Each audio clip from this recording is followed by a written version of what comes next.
Black Star Network is here. Hold no punches! I'm real revolutionary right now. Black power. Support this man, Black Media. He makes sure that our stories are told. Thank you for being the voice of Black America, Roland. Stay black. I love y'all. All momentum we have now, we have to keep this going. The video looks phenomenal. See, this difference between Black Star Network and Black-owned media and something like CNN. You can't be Black-owned media and be scared. It's time to be smart. Bring your eyeballs home. You dig?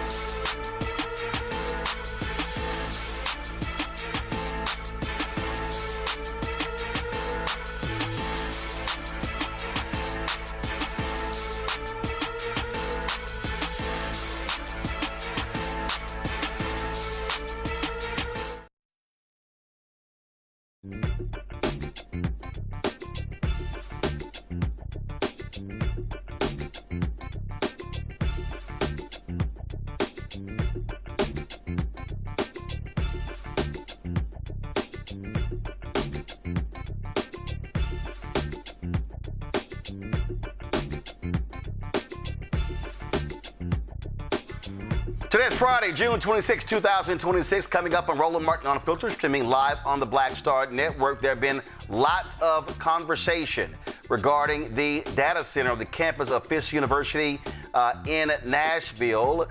We will talk to the school's president and the company that will be overseeing the project. Black farmers in Mississippi are suing a farmer who they say paid them less than the white South African guest workers brought into the country by Donald Trump and Elon Musk.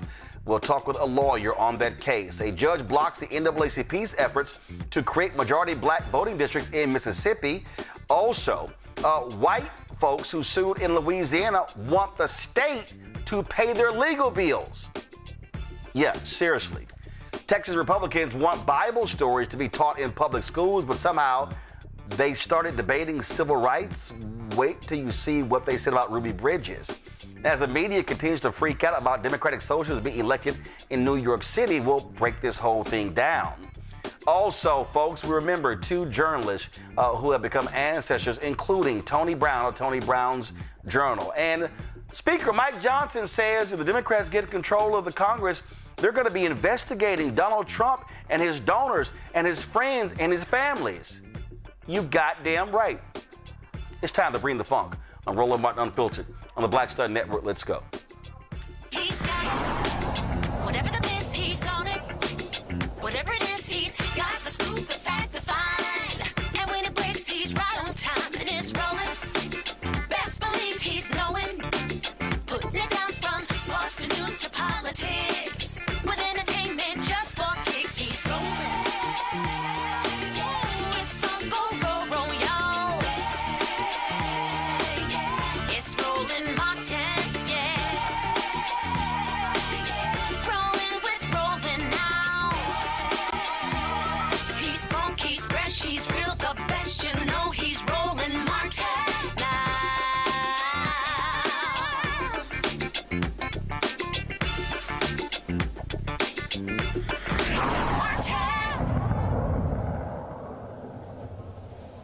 The announcement by Fisk University that we're going to be launching a data center on its campus led to significant controversy, discussion among students, alumni, and folks there in Nashville.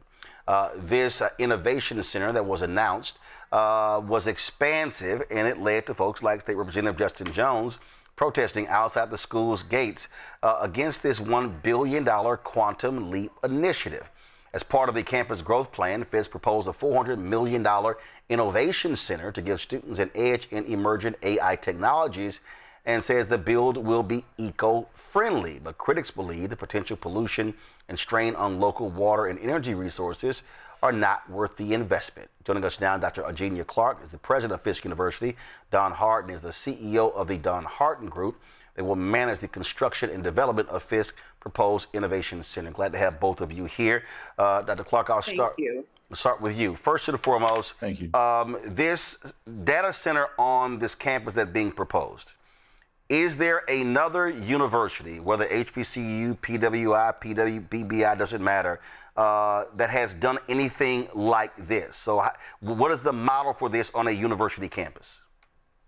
There are many universities that have data centers on their campus. And I think it was just this week that Johns Hopkins announced that they're getting ready to do a huge initiative with a data center on their campus. But I think that the question is, how many universities have places and spaces on their campus where they're running supercomputers?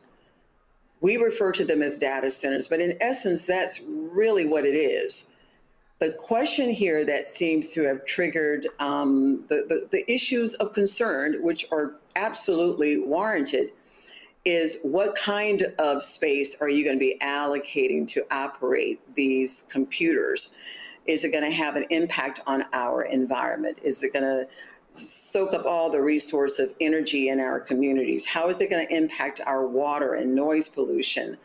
And for the past 2+ years, those are things that we have been looking at and better understanding, not because Fisk University doesn't have a data center, but because we've learned that universities of higher education do have centers like this operating within the confines of their facilities already today, and many more are being announced. But most recently, that was the most recent one that I read about. So it is happening. So when you say supercomputers, supercomputers and data center, that's two different perspectives in terms of how it's seen.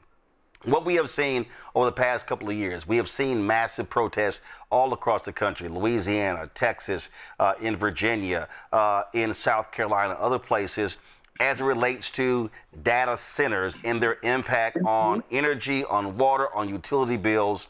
And so again, is this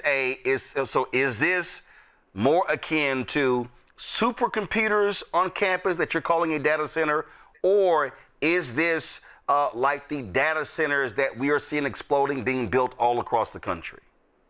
So first of all data centers are not alike. Right. So we've got to, that's the first thing. So, I think the data centers that you're referencing here, what we call hyperscales, these are the big square footage, twice the size of football fields facilities.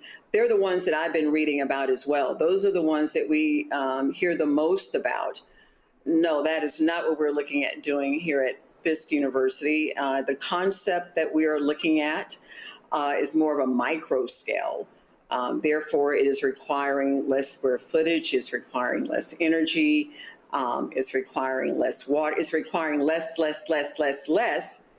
because thanks to the outcry of what's happened around these hyperscale centers, we're now able to step back and look at them differently when you look at these micro scale centers, as well as the environmental impact that can be managed and controlled with the advent of the technology that these centers operate under.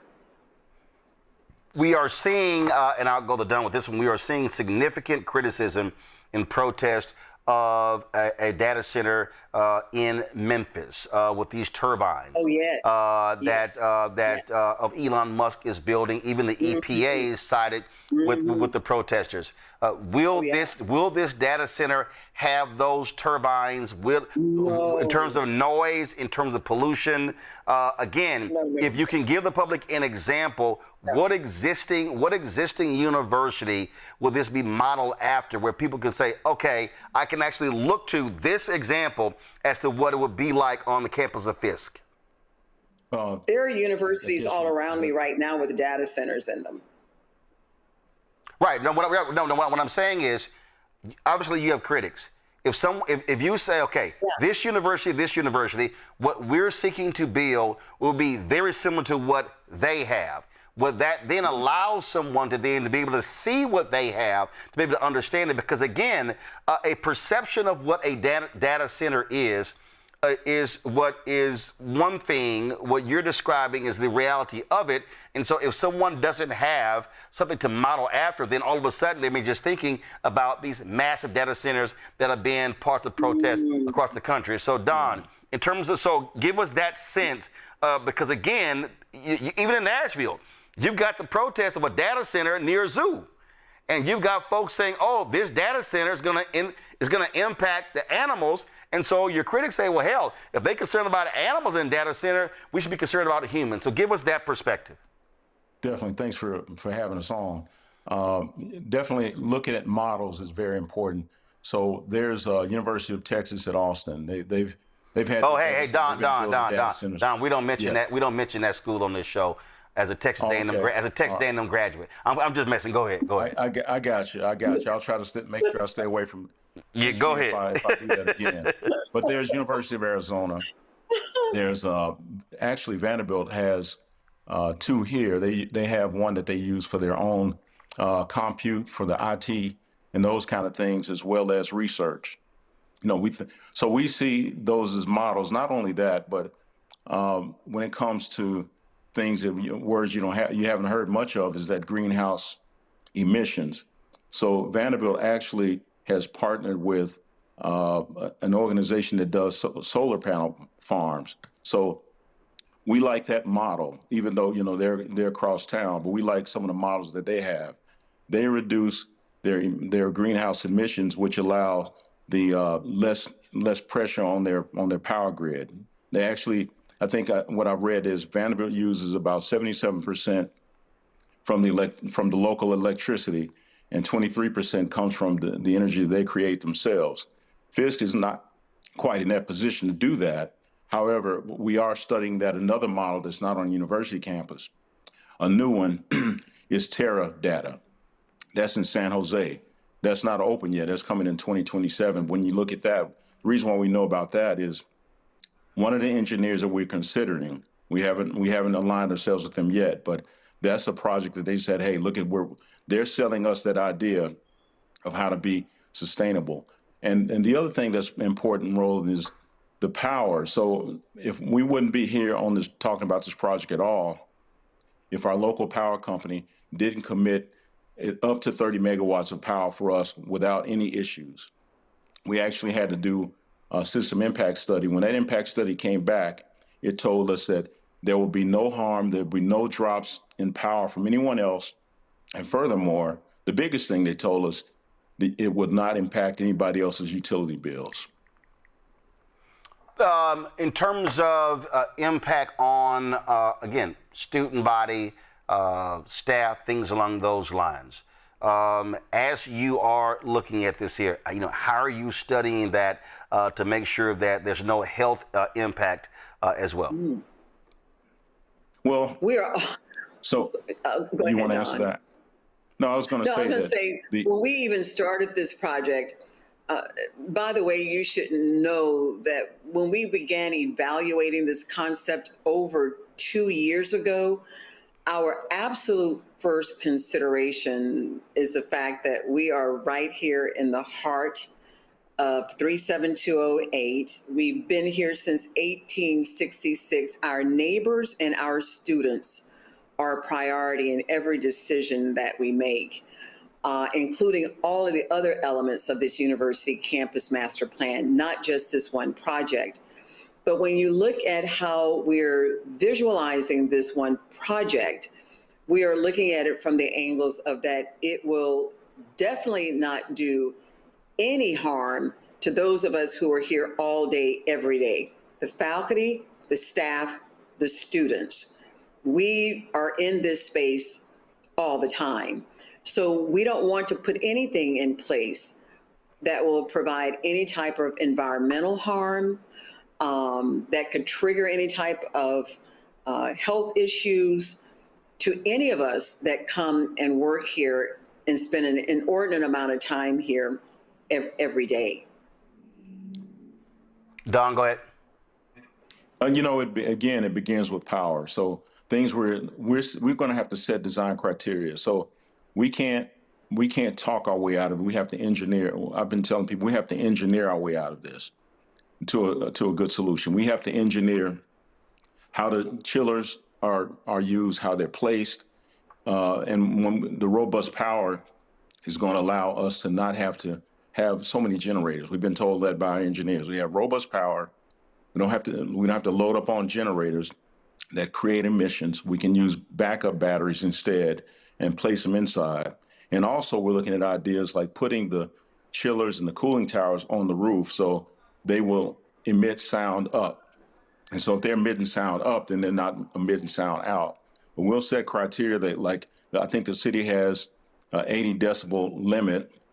We'll try to be under that. So we're doing all those things. Furthermore, we want to make sure when you ride by and see a data center, it looks more like a college campus building. It has to have the aesthetics. So we're not doing ourselves justice if we don't set the right design criteria and have our engineers meet it, and we can do it. They're doing this every day across the world, across the country, for the world for that matter. I actually had our interns just research a lot of information about data centers worldwide. They looked at the top 10 reasons that people don't like data centers, and they looked at the top 10 reasons in Nashville. And so some of the things that we're talking about, just like people are raising, we can do that. Everybody engineers, if we properly engineer our data center, we'll be fine. In terms of this project, is Fisk paying for this project, or is an external company paying you to have this center on its campus? No one external is paying us for anything. We're just going to start there. So what happened about 45 days ago is Fisk University announced its campus master plan. This is our strategy and our vision that we have for the school to make sure we can be here another 160 years. The campus is 160 years old. There's so many infrastructure needs here that have to be addressed. That's all a part of this master plan. Included in the master plan are some new opportunities. All of these, and each of them will require a different funding model, a different design model. And what we did on May 14th is share with our community, fully transparent. This is what we see for Fisk for the next 160 years. This is where we want the conversation to begin. And as soon as we shared that information with community leaders who all showed up here on campus to hear about it, now our work really begins, project by project by project. So no one has said that they're paying for anything. What we have here, though, is a vision that we are going to be partnering with all shapes, forms, and fashions of financial support to make sure that we can really lift this campus up to make sure we're still here for another 160 more years. There's a lot of work to be done here. And this innovation center, walk us through in terms of, Don, you talked about the benefits for the campus in terms of energy consumption, things along those lines. But what then else will this center be able to do for the university? Is it about bringing in external companies, bringing in them to partner with you? Explain that as well. Yeah, I think, this is kind of, hopefully Dr. Clark is okay with me saying this. There are business models that data centers have. There's 4 or 5, actually 3 or 4 different business models that might make sense for this campus. So there's a co-location. So most data centers, many of them, I would say, outside of the hyperscalers, actually co-locate and put out and pay rent, get rent collected from various users, from network IT providers and so forth and so on. So I don't think we're going to rule out the opportunity to bring actual business and bring dollars to this data center. So, we can see the opportunity, and we still have engineering to do, but we can see the opportunity for the supercomputer type model where Fisk can do all the research. We see Meharry, they're set up to do a lot of medical imaging studies. And then we see an opportunity for the business model for Fisk to generate income. So I think that we haven't ruled that out, but we still have a long way to go to figure out how Fisk could bring partners in. What you laid out, Dr. Clark, I'm familiar with the issue that you have in terms of your infrastructure on the campus. When I was the Rebus Mitchell Scholar in Residence, I had conversations with then President Van Newkirk. There was a building that was being built. I think that y'all had not had a building built on the campus since Eisenhower was president. And so that's what this is about. And so in terms of this project, you have the data center, the innovation center, but what else is in this $1 billion plan when it comes to construction on the campus? I'm glad you share with everyone about your history being here on the campus. We need a new student center. We must modernize several of our existing residence halls. We've got to get that done. But one of the other projects we're really excited about that we're in the stages of getting started is an expansion to our John Lewis Center for Social Justice. So renovations to residence halls. We need a student center, something that would allow us to be more competitive in this competitive space to get students to come to Fisk University. Upgrades to our residence halls, that's an imperative, because as we attract more students, we need a place to house them. And then you have projects like the expansion that we're getting ready to do, the annex to the John Lewis Center for Social Justice. We're very, very excited about that project and are looking forward to announcing the final outcomes on that, hopefully here before the end of this calendar year. What was the lesson here? You had lots of blowback, obviously. Was it a failure to understand that in this space that we're in now, how people are responding to data centers, to AI, not fully taking that into account, and being able to walk critical folks through in terms of explaining really what this is? Because you obviously had petitions, and you had Representative Jones, you had others who were saying that stakeholders were not properly informed and communicated with. So I would have to say not true.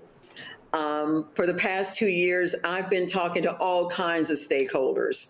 I regret that I didn't get to everyone, but many will tell you they've been hearing about this for some time now. Not only talking about the concept, but how we're researching it, how we're evaluating it. So that's why we went public on May 14th to say, this is what we're looking at. Now let's start getting your feedback, because none of this is finalized. This was a concept that we thought made sense for what we do at Fisk University and the students we serve today. We are educating students who are born in the digital age. We have got to have campus resources that allow us to continue to be competitive in that space, because here at Fisk University, right now, 30% of our students that graduate annually are graduating in computer science. Fisk University is known for being a STEM institution under the liberal arts umbrella.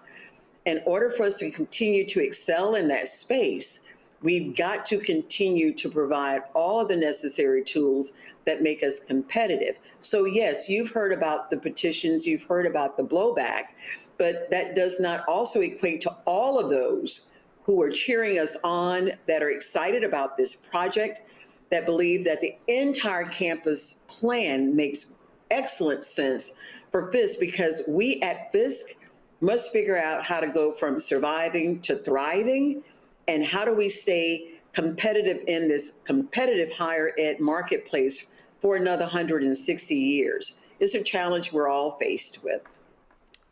Questions from my panel. Joining us, Michael Imhotep, host African History Network show out of Detroit. Glad to have him here. Nicole Robinson, political law attorney and strategist from D.C. Matt Manning, civil rights attorney out of Corpus Christi. And Michael, you first.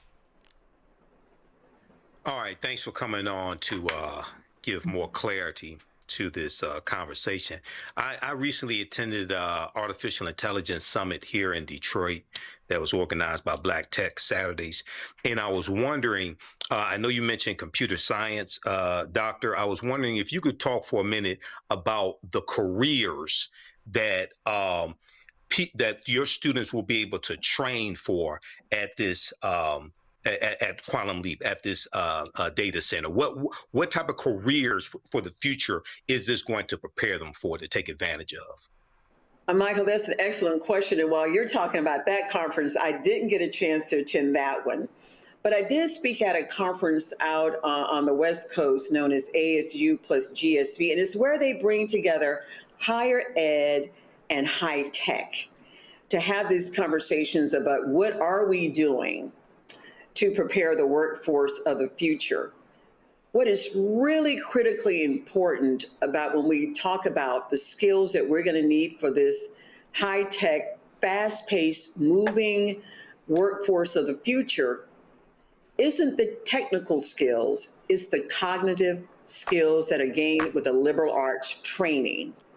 So you may get computer science here at Fisk University, but all of the other experiences that we offer our students allow them to be good, strong cognitive thinkers, because at the end of the day, the technology can't replace everyone or everything. Right.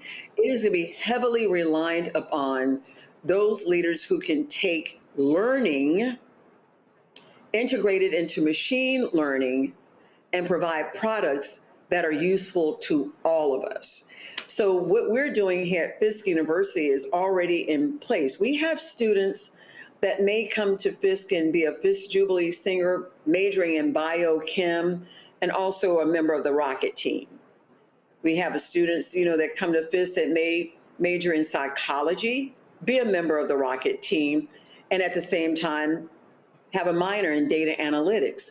So the thing that makes us unique in this space, and having an innovation center right here at their fingertips, will allow us to enrich and expand those experiences that we're offering them today. And then finally, I'll share this.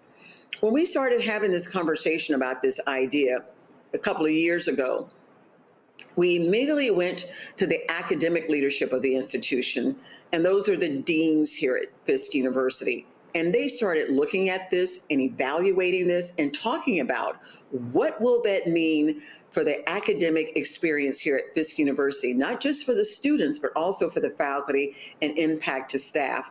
They've done a marvelous product that I think we're going to be releasing on Monday that answers your question specifically. So make sure I know how to get in touch with you, because I'd like to send you that report to take a look at. All right, thank Nicole. Again, thank you both for joining us. I wanted to talk a little bit more about the community involvement in the plans for this project. So you mentioned that you connected with stakeholders throughout this process. Can you talk about how you conferred with students and everyday community members, and if you plan to continue collaborating with them throughout this process? Oh, because it's not a done process. So we have lots more to do. So since I've been here at Fisk University, the one thing that I have taken to heart, and I've spent an inordinate amount of time doing and will continue to do, is having a series of direct conversations. I have hosted here countless opportunities for students to come and talk with me, and they have. Just did another one, as a matter of fact, last week, I believe. Faculty have had conversations with me, staff have had conversations, and I've had meetings with alumni about what's going on here at Fisk. Those conversations have been going on for 2.5 years. However, in the past 2 years, I've focused those conversations more on a master plan. What do we want for Fisk that will help us stay in this space and thrive in this space? Because Fisk University is the first institution of higher education here in Nashville. We want to hang on to that. We want to be the HBCU, along with the other three that are here in our community, that are continuing to lift up the brand and the value of these institutions. So it requires that I'm having conversations with my elected officials, with the alumni, with residents of the community. We're doing more of those on Monday, as a matter of fact. I think I have 2 on Monday. I mean, this is not something that just happened. This has been going on for over 2 years. By announcing it publicly, This is just allowing everyone else who hasn't had a chance to be a part of the conversation to not come join in it. And yes, the answer to your question is definitely. Our doors are open and we're getting ready to start more of those conversations as we continue on this journey. Matt Manning?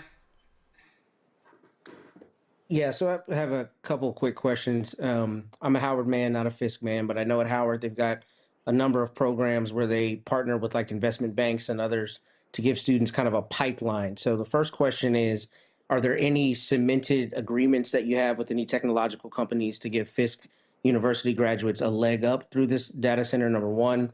Number two, as it relates to the data center, are there any agreements with those companies to get what's produced there, and how is Fisk going to leverage that data that's coming through the center? And then the final question is any of this cost going to be pushed onto the students? Is there going to be a tuition increase or any kind of financial detriment to them for building this center?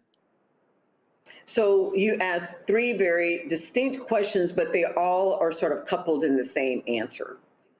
The model that we're looking at is not going to generate more cost to students. The models that we are evaluating is that whoever we identify as a partner, and we do not have one. And the reason we don't have a partner, I think, is important to share. Fisk University has first got to confirm what we want our standards to be in order to be a partner with us. And then the other answer to your question is, this will all be a part of the individuals that come forward or the businesses that come forward to say they want to be a part of this unique model, that they can now say, we know what your expectations are, and this is how we can deliver to it. I will share this, though. With all of the partners we currently have here at Fisk, whether it's in fintech or healthcare or social justice, when we start those conversations, we start by saying, what are the opportunities you'll be providing to our students, i.e. coaching, mentoring, internships. And those are some of the most robust programs we have here at Fisk. And that is a requirement we have with the partners we have today. I can assure you that whoever we talk to as a partner for this innovation center, they have to know that's what our standard is.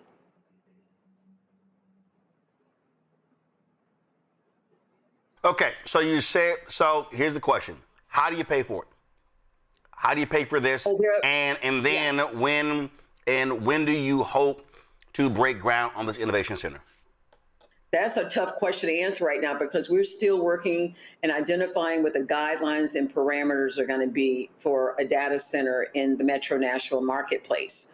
So for instance, right now we're working with the Metro Planning Commission, we're working with Metro Council and other community constituents, because before we can take this product into the market, we have to know what the parameters are around it. We know a few things right now. We know about the energy, we know more about the water, we know about a little bit more about safety and security. What we don't know are the other guidelines that need to come through our metro planning process. Once we have all that bundle, along with the desires and wishes of an institution of higher education in relationship to the students that we serve, then we'll go into the marketplace. The only thing I know is this: we are not selling our land to do this. We're looking at land that Fisk University owns and has owned, and we're looking at building out and developing some space that's undeveloped on our campus right now. Right. Well, we look forward to seeing as these details develop. We appreciate walking us through this. Obviously, there are critical issues that we always talk about. I would ask this. So, Don, your company, are you the prime contractor on this? No, our role is owner's rep. We're the owner's representative on this particular project. We're a general contractor, but we're doing something on this scale as a data center is not our capacity. We are doing other projects on the campus, but not the data center. Gotcha. And Dr. Clark, I'm sure that when it comes to building this, you'll be looking at Black construction companies? That's Don't my we role, for always? sure. Why do you think? Why do you think Yes. Don Harden's working with us? No. He did. Also, No, yeah, I did. This ain't my first rodeo. I always ask. Okay. No. And speaking I of love the rodeos, question. please promise me that you're going to have us back when we're ready to give you an update on all the other specifics that we can't answer today because we're still working with the process. I would love to come back and then actually show you where we've come from today to then, and what does it look like, and what are the parameters by which we're going to operate this. Oh, absolutely. So Have us back. No, I've no problem with that. I own this. I don't have to ask anybody. So that's not a problem. So we'll do that. There is on Monday. There's a town hall, 6:30 Central, where North Nashville leaders will host a community town hall on the Fisk University Data Center. It's taking place at Lee Chapel, AME Church, 1200 Drive, DB Todd Jr. Boulevard. The NAACP Nashville branch will be hosting that town hall. Certainly appreciate it. Dr. Clark, thank you so very much. Don, thank you, Don Hart. Thank you so much as well. Thank you, sir, for having us. Appreciate it. All right, folks, going to a break. We'll be right back. Roland Martin Unfiltered on the Black Star Network. All right, folks, let me tell you about Chapter. Now, if you're on Medicare or about to be, the system is not set up to work for you. Too much fine print, too many plans, and too many people making money off of your confusion. And look, we're used to this. We're no strangers to systems that don't have our best interests at heart. But we don't have to accept it when it comes to Medicare. That's why I'm telling you about Chapter. Their advisors are independent and honest. In fact, they're the only Medicare advisors that compare every plan nationwide.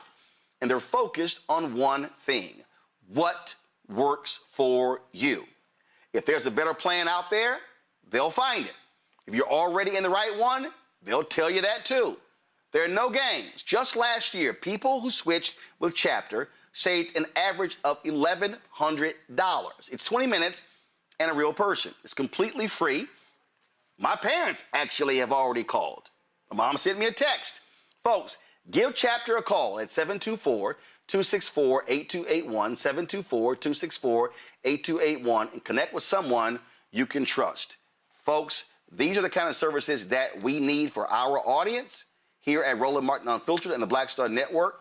So call Chapter right now, 724-264-8281. My name is Lena Charles, and I'm from Opelousas, Louisiana.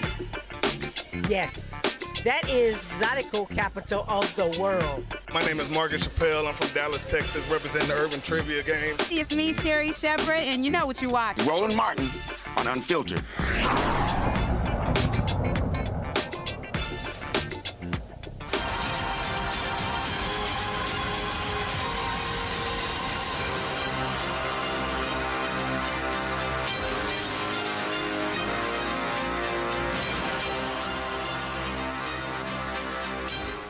Donald Trump's administration has tossed out the anti-discrimination rule governing disaster aid. Beginning next week, the Department of Homeland Security will no longer insist that state and local governments go out of their way to ensure that when they give out federal disaster aid, they do not inadvertently do so in ways that disadvantage racial minorities.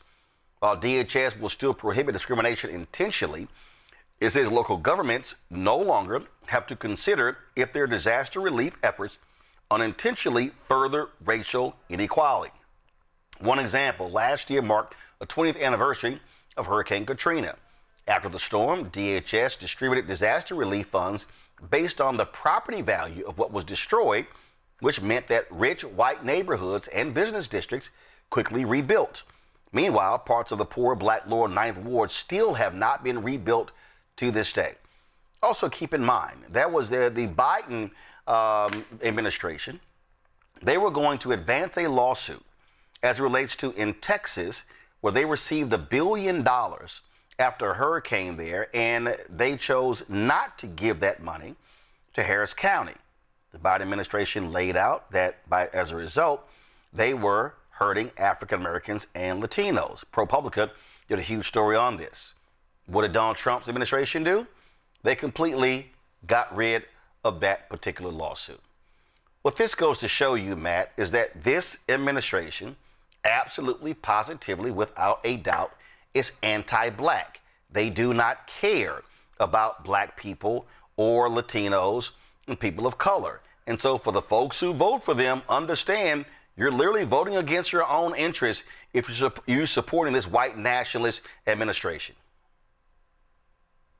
And it's going to be buttressed in the legal filings by the Supreme Court's recent decision in the voting rights cases, talking about discrimination, and basically that it's got to be intentional discrimination. What's almost certainly going to happen now, despite the fact that they're completely different, substantive areas of the law, is you're going to see citations to this idea that unless it's intentionally discriminatory, you won't be able to divine someone's intent as it relates to why, contingency A of citizens got money and contingency B did not get as much money or a proportional amount of money. And what it's going to ultimately come down to is it's going to give further discretion for this administration to do exactly what you said, which is disadvantage Black people, but to do it under the guise of, some other pretextual reason why they're not given the same amount of money. And what you're seeing this administration do is attack every aspect of life in this same regard, but try to couch it almost in this legal, argument that they're getting from the highest court in the land, which is that it's okay if you're not, intentionally discriminating. But the problem with that is it's just like the deliberate indifference standard or other legal standards I deal with all the time, where it's very obvious what's happening. It's just enshrouded in different language. And what they're going to say now is, oh, there's some other reason why the money is not being allocated appropriately, when we know what it is that they either don't care about the people who are receiving that money, or they're abjectly being racist. And I don't think you're wrong about the administration continuing to signal to us which along those groups it lies.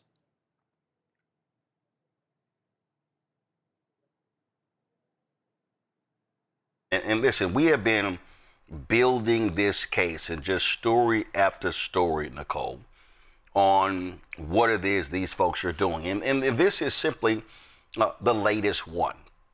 You take, of course, the Supreme Court decision regarding temporary protected status for Haitians. You have a Supreme Court decision, 6-3, where that could put 350,000 Haitians and 6,100 Syrians in jeopardy. Now, here's the thing that's crazy here. You have, and if you want to understand how MAGA thinks, you want to understand why they're thinking this way, all you have to do is listen to that violent racist Megyn Kelly, who showed her ass when she said this. For over a dozen years. Go home. Get out. We know our country's better than yours. That's because we filled it with our work ethic and our culture and our values. You being here only dilutes it for us, those who built it and live it. And half of you people, more than half, you won't assimilate. We don't want you. We don't care if you're offended. Get out. Go home. Go back to fucking Haiti. Sorry. I'm thinking about our friends in Ohio who've been dealing with these TPS Haitians for years now, who are drunk driving all over their towns and killing people. This is the whole cats and dogs thing. Like, they don't want to live like Americans live. And this was supposed to be it was supposed to be temporary help. And it's turned into another backdoor way of allowing someone permanent residency here. And they take advantage of all of our public services. And let's just be real clear. Megyn Kelly is a fucking idiot. And the reason she's a fucking idiot is because she just sat there and repeated the bullshit lie about cats and dogs. That was a story made up by a white woman who actually had her dog returned. It's a bullshit lie. But not only that, it also shows you how this airhead so-called lawyer hasn't even read shit. Okay? She went on and on and on, Nicole, about, our culture. Heifer, let me explain something to you. The largest land purchase in the United States was a Louisiana purchase, which was a result of slave revolt in Haiti in 1804. You talk about culture? You don't have fucking culture, Megyn Kelly, without Haitians. What the hell do you think New Orleans is? We can go on and on and on and literally break down the culture that Haitians have provided to the United States. Her no dancing ass needs to understand that as well. But then she cited, oh my God, the people in Springfield, they've been dealing with these people and they've been drunk driving. Really? Do y'all recall 60 Minutes when they went to Springfield, Ohio, and they talked to a white man, CEO of a company, and this is what he said about those Haitians. It started slowly. We had an application pool that was a little bit different. People coming to work here. People looking for jobs. What he's welding here again are welded axle components. Jamie McGregor is the CEO of McGregor Metal, which makes welded parts for the auto and farm industries. Right now, about 10% of his workforce is Haitian, over 30 employees. I wish I had 30 more. Our Haitian associates come to work every day. They don't have a drug problem. They'll stay at their machine. They'll achieve their numbers. They are here to work. And so in general, that's a stark difference from what we're used to in our community. Oh, I'm sorry. Maybe y'all didn't catch what he said. What he was really saying is, these white people here, their ass don't come to work on time. They don't work hard. He said, we're not used to that. Roll it again.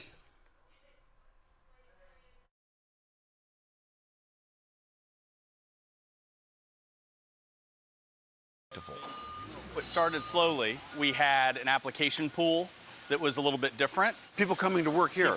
People looking for jobs. What he's welding here again are welded axle components. Jamie McGregor is the CEO of McGregor Metal, which makes welded parts for the auto and farm industries. Right now, about 10% of his workforce is Haitian, over 30 employees. I wish I had 30 more. Our Haitian associates come to work every day. They don't have a drug problem. They'll stay at their machine. They'll achieve their numbers. They are here to work. And so in general, that's a stark difference from what we're used to in our community. That's a stark difference than what we're used to in our community, Nicole. He's saying these white folk don't work as hard as the Haitians. You know, first of all, for this white woman to say that her and her people are the ones that built this country is laughable, because we know that the United States was built on the backs of Black people, immigrants, people of color, everybody but white people. We did the hard labor to get us where we are today. And the foundation of America was built on immigrants. That's why we have the Statue of Liberty in New York. So now for her to sit here and say that we want them to leave, that we don't want them here, that is absolutely not true. And America is going to see what will happen if we start really trying to get rid of all of our protected immigrants. This country will really go downward, especially economically. We need everybody to thrive. And one thing that we know is that capitalism needs people at the underclass to point and hate each other for it to thrive.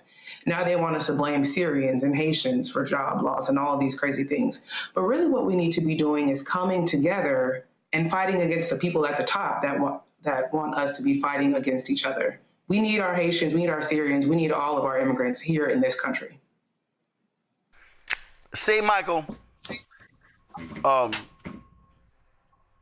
what these races are all about, and this is precisely why I wrote my book, White Fear.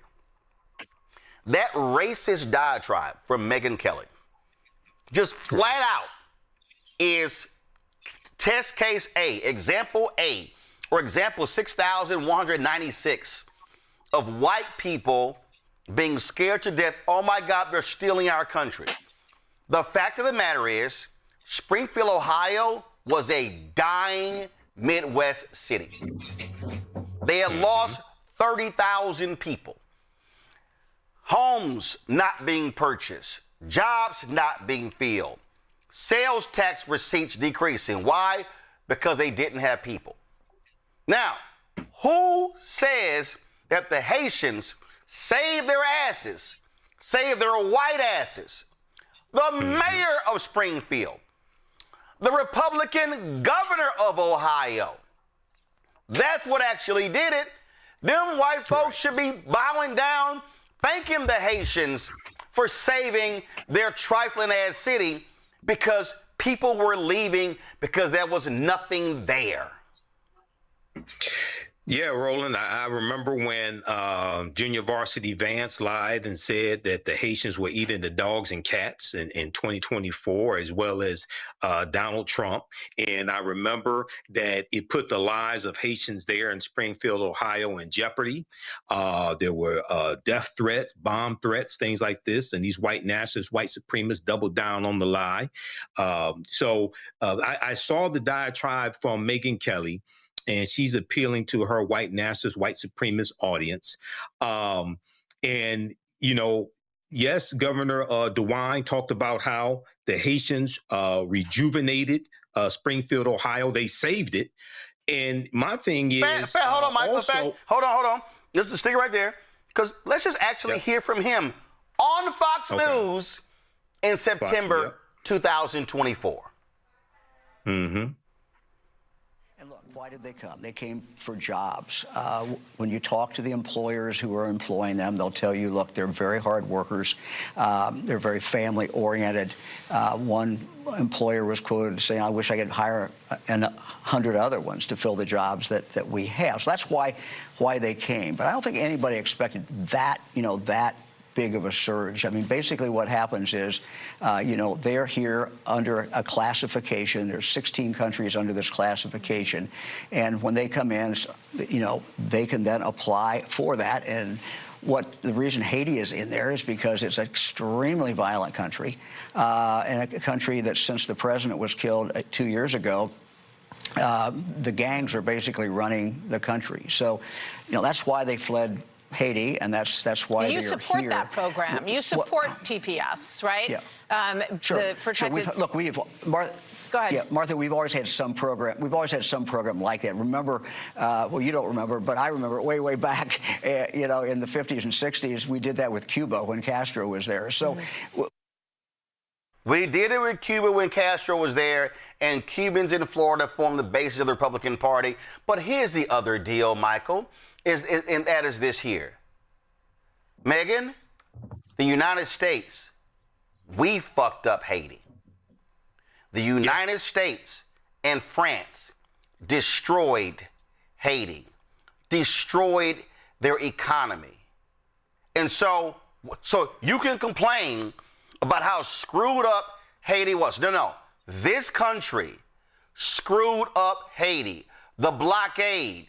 The United States, you complaining about 350,000? Trust me, Haiti today would look 5 times as better than the other side of the island where Haiti is, the Dominican Republic. If the United States, because matter of fact, just so y'all understand history, it was Haitian president that ended slavery in the Dominican Republic, and that's how that country became independent. But you wouldn't know that, but the history, it was Haiti that freed the DR.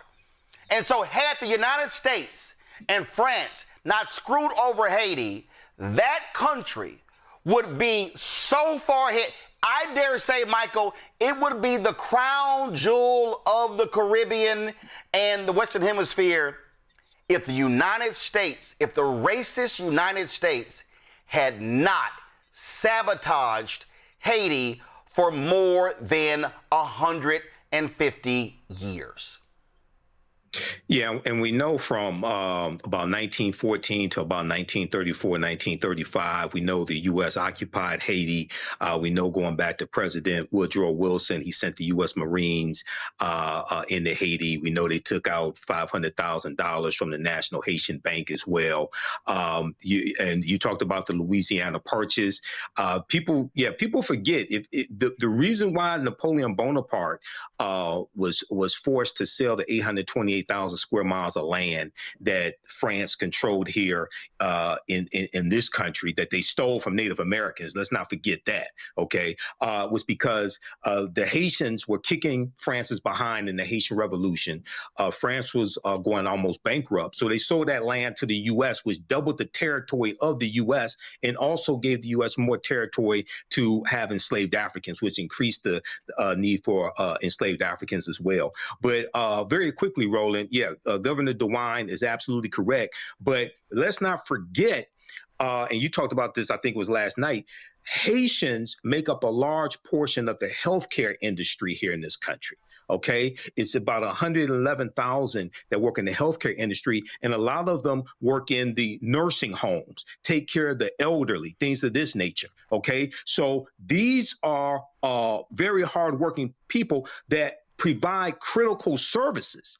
If you deport these 350,000 Haitians, you're going to severely hurt the U.S. economy. And following along with that idea, I would call on undocumented immigrants and legal immigrants that are here. If you want to embark upon this, y'all should go on strike for a week and shut this shit down and crush this economy.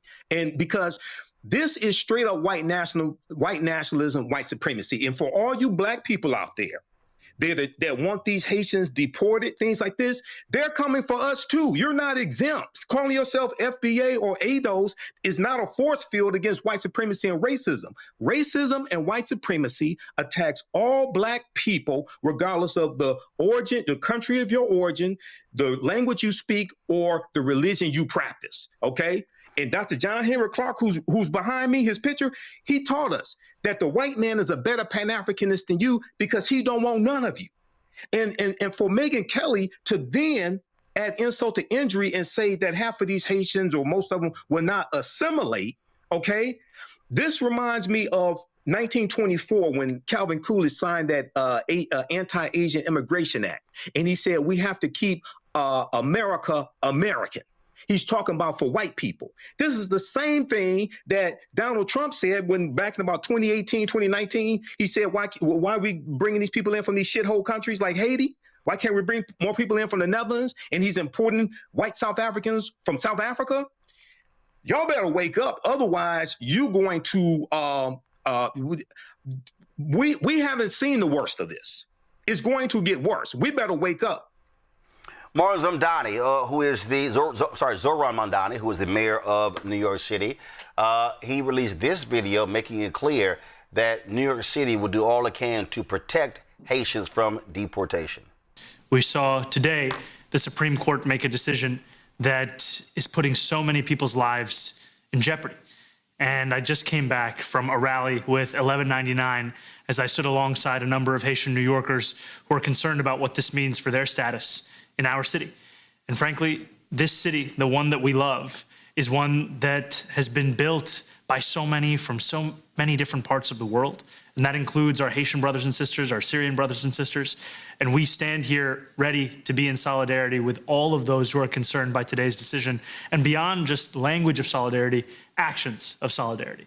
Now, what that means when it comes to our city is if you are worried about what this means for your status, if you're worried about what this means for your family, I would encourage you to call our Mayor's Office of Immigrant Affairs hotline, and you can do so at 1-800-354-0365. Again, that's 1-800-354-0365. Now, many of you know this is a city of 8.5 million people. More than 3 million of us were born elsewhere. I'm one of them. We're a city that's proud of our immigrant heritage. And when we think about especially what Haitian New Yorkers have had to deal with, not just for weeks or months, we saw today. Let me do this here, y'all. So, and again, I just want you to understand from a historical standpoint what's going on here. This is actually the Harvard Law School International Human Rights Clinic. This piece is called What the World Owes Haiti. And when you see this story, it says right here, it breaks out, it talks about a New York Times investigation regarding foreign intervention in Haiti's history. This was published June 29th, 2022, so almost to the day 4 years ago. It said the Times' meticulous expose of the massive debt that France illegally extorted from Haiti after its independence demonstrates how the payments, totally and estimated $21 to $115 billion, kept Haiti poor and unstable for 2 centuries. Imagine if the United States, this fledgling 13 colonies, had to repay England $115 billion. Do you actually think the United States would look like it does today? No, it would not. It says that the investigation also documented that the U.S. Marines forced transfer of $500,000 in gold from Haiti's National Bank to Citigroup in New York in 1914, and the 19-year occupation that followed was spurred in part by pressure from Wall Street. See, Megyn Kelly will never, ever own up to any of this. Donald Trump would not own up to any of this. In fact, these racists will not own up to any of this because we know exactly who they are. And do understand, when you look at the ruling that was in this case, you had Supreme Court Justice Sam Alito, who pretty much said that, there was no racial bias involved in this. There was no racial bias that precipitated the Trump administration from targeting these Haitians. And you sat there and you were like, did that fool actually say this?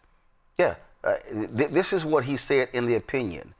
Some statements express great displeasure with TPS. They note, among other things, that TPS designations have often been far from temporary and that aliens who are allowed to stay in the United States under the program are not vetted like other aliens who seek admission. But go back further. This is what he says.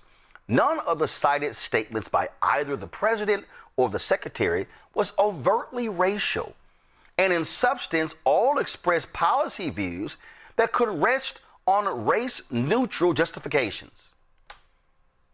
Extreme Court Justice Samuel Alito, that idiot, that January 6th supporter, him and his wife, actually said, oh no, the things that they expressed, that stuff wasn't racial.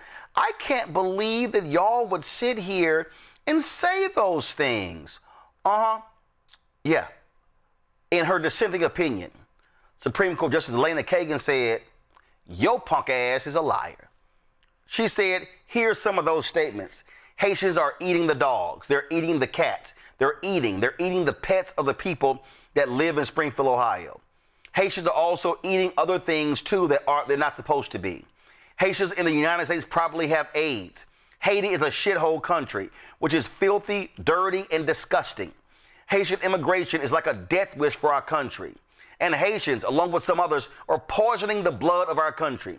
Why is it we only take people from shithole countries like Haiti and Somalia? Why cannot we have some people from Norway and Sweden? The majority briefly replies that those remarks are not, quote, overtly racial. But it is hard to know what that means. Haitians are black. Norwegians and Swedes, not so much. The references of filth, disease, and primitiveness are shot through with racial stereotypes and tropes. It is hard to imagine the statements being made today of any white community.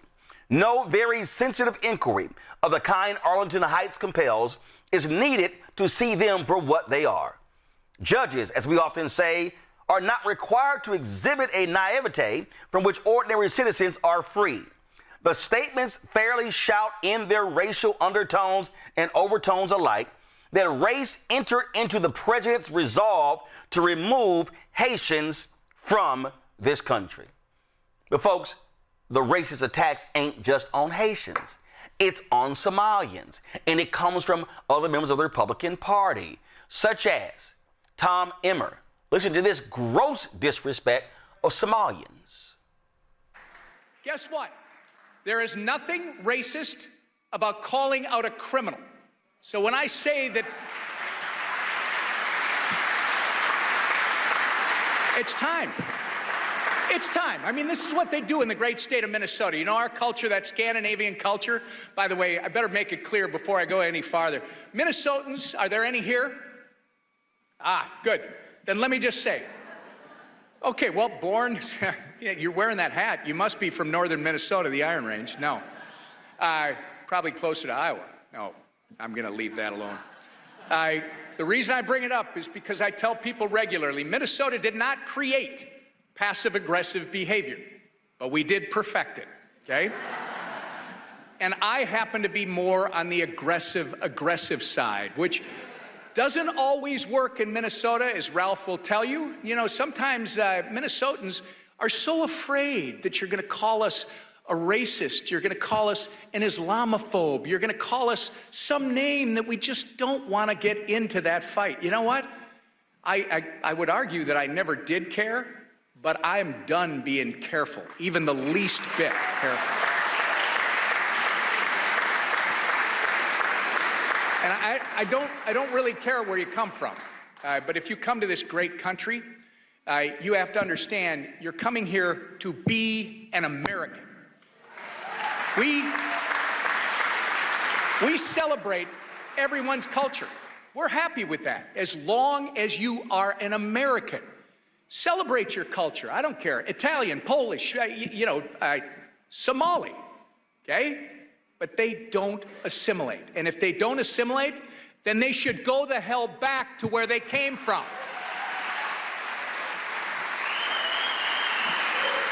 Sorry, Ralph, I know this is a family show. I can't help myself today. Yeah. It's a...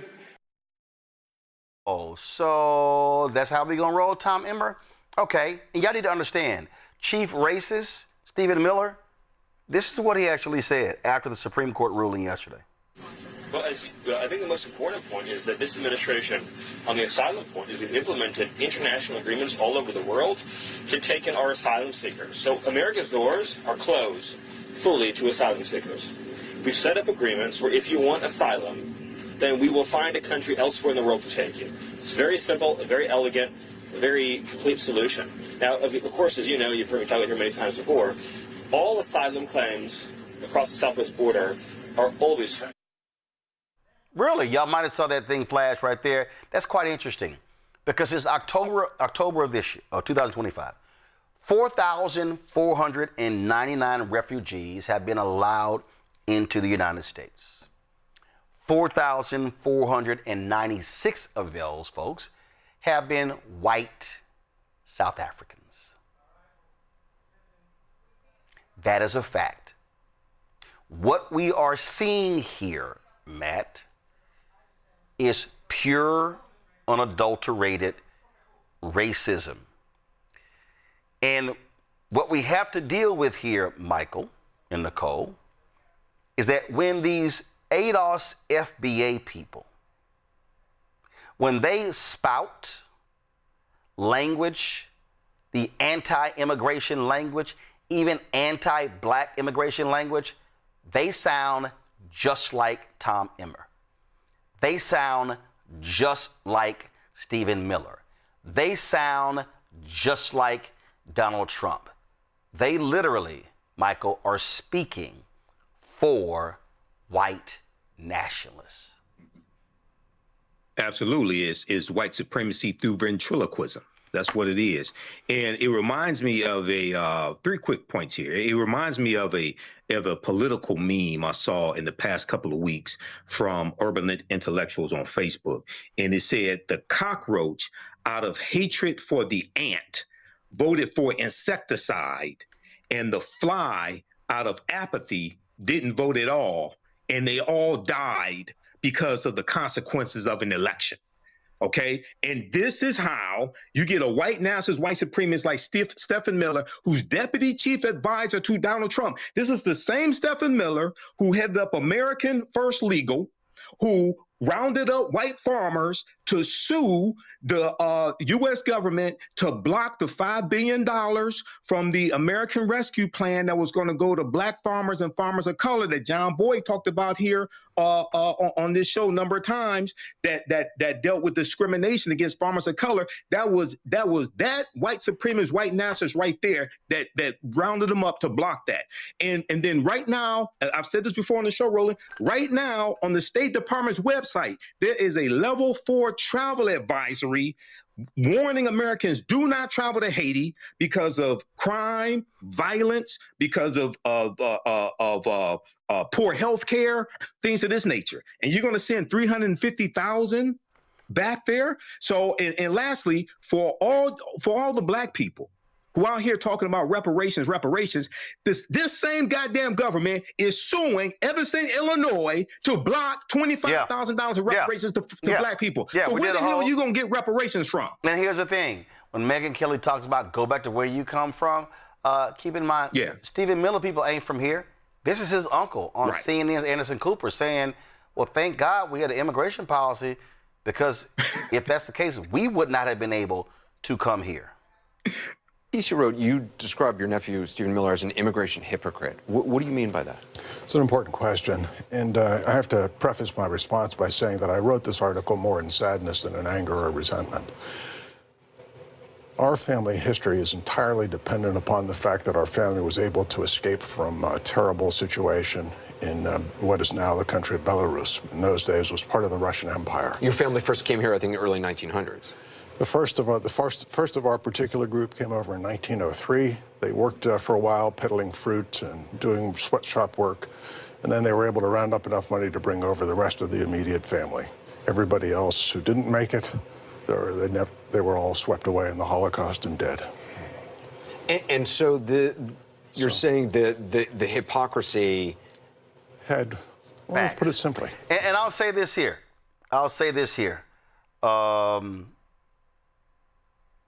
I'm quite sure that Native Americans are listening to Stephen Miller and Megyn Kelly and saying, when all y'all gonna leave? When all y'all gonna go back? Because y'all didn't assimilate into the culture that was already here. See, this is how whiteness works. Y'all need to assimilate. Megyn Kelly talking about our culture. Megyn, you ain't got no color. I mean, you ain't got no culture. Without black people, y'all ass ain't got no music. Because hell, country music ain't y'all. That came from us. Hell, without us, y'all ain't got no food, because y'all absolutely ain't got no clue what the hell seasoning is. We know your little narrow ass can't dance, so you ain't got no rhythm. And so I'm sure Nicole and Matt, when these white folks go out and they say, let's go eat some Chinese food. Let's go eat some Mexican food. Let's go get Thai. Let's go get some Indian food. Let's try some soul food. Hell, y'all asses didn't even create barbecue. If y'all want to talk about the worst food in the world, shit, go eat in England. We all know none of them can cook. So let's be clear. Your food sucks. You ain't got no music without us. You ain't got dancing without us. You ain't got seasoning without us. So Megyn, when you say our culture, do you know what our culture is? Rape, murder, pillaging, being thieves. That's your culture. Because that is your history. We come back. We'll talk with the lawyer representing black farmers who are suing because you got white South African refugees being paid more than they are in Mississippi. You're watching Roland Martin Unfiltered on the Black Star Network. Support the work that we do. Join our Bring the Funk fan club. Folks, listen, ain't no other show having these type of conversations. Raw, real, and unapologetic. So join our Bring the Funk fan club. You want to give you a cash app? Use the Stripe QR code. You see it right here on the screen. That's also, if you're listening, go to blackstarnetwork.com. Checks and money order, make it payable to Roland Martin Unfiltered. P.O. Box 57196, Washington, D.C. 20037-0196.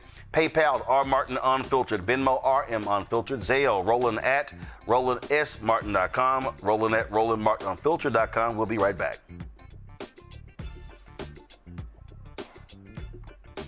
Now, if you're in Medicare or about to be, the system is not set up to work for you. Too much fine print, too many plans, and too many people making money off of your confusion. And look, we're used to this. We're no strangers to systems that don't have our best interests at heart. But we don't have to accept it when it comes to Medicare. That's why I'm telling you about Chapter. Their advisors are independent and honest.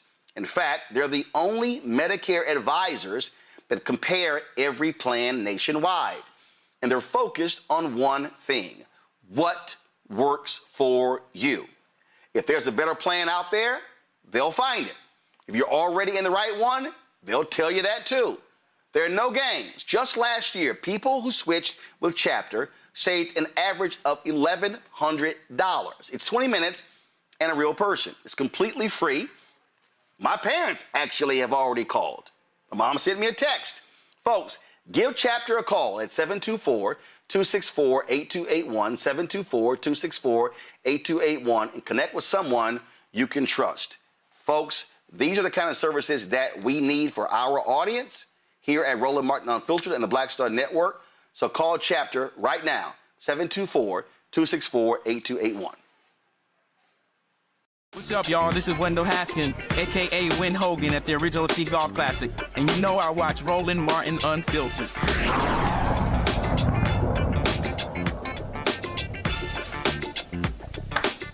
All right, folks, you've got some Democrats. They are, oh my God, beside themselves because Democratic Socialists had a big night in New York City. 3 candidates supported by Zohran Mamdani beat members of Congress. They took out 2 incumbents, all right?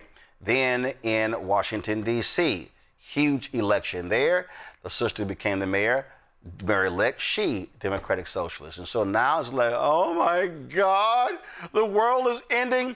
They're taking over. What is going on? All these people are losing their minds. James Carville, oh my God. He is just cranky, mad, upset. Listen to this, fool. But the idea that we must neglect everything else that's going on, all of these other primaries, all the recruits Jason has, all huge, phenomenal successes we've had, and declare that the party is now under the control of a Democratic Socialist of New York City is insane. But understand, these people do not like Democrats. Not only are they not Democrats, they wish Democrats poorly. So I just cannot.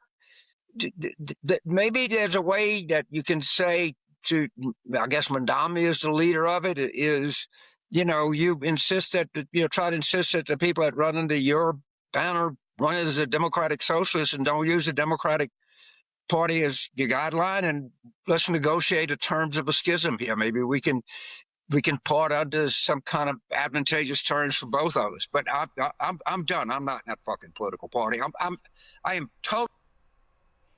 You're totally nuts. That's what you are.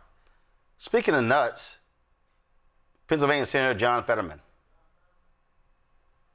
In Michigan, but all of them have intensely anti-Israel thing. Now, I remain as really the last Democrat in the Senate that's proud to stand with Israel. Absolutely. And now these kinds of places like that coffee house are calling out a Jew that you're banned, just for what reason? I mean, that's what's becoming part of the Democratic Party. And now hating on Israel and essentially anti-Semitism has become like, the center of a lot of these primaries across the country, and definitely that we're witnessing in New York City. You know, but Senator, years gone by, you would be considered a mainstream Democrat. I was very close to Joe Lieberman, for example, a great guy. He would not want to be a part of this movement either. You're like the only person that is standing against it. What about the other people in your party? Where's Chuck Schumer? Where are other prominent Democrats? Why won't they speak out against this madness? I mean, I'm proud to stand with Israel, you know, whether if I'm the last Democrat, you know, here or not. I'm proud to stand with Israel, and I'm going to call out what I'm witnessing all across the country in all of these races. And you have these kinds of candidates that are actively trying to cram as much anti-Israel and essentially anti-Semitism into their platform. And now these are the kinds of people that are winning right now.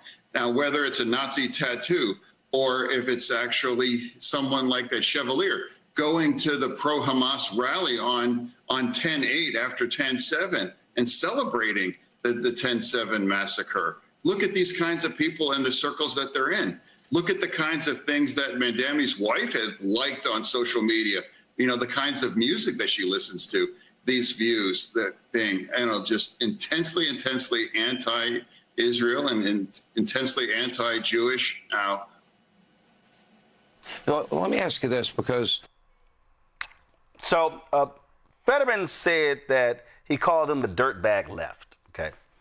And I want y'all to understand, he's like, these anti-Israel.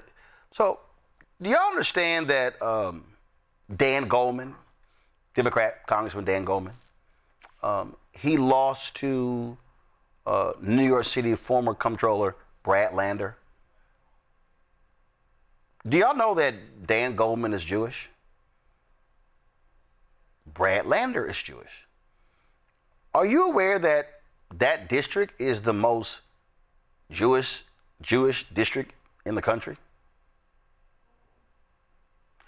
And they voted for Brad Lander because he does not support continuing to support Israel. So if Jewish people are taking that position, I'm just saying, what the hell are you talking about, Fetterman? All these people are upset. They're angry. Sonny Hostin on The View had to clap back at one of her co-hosts.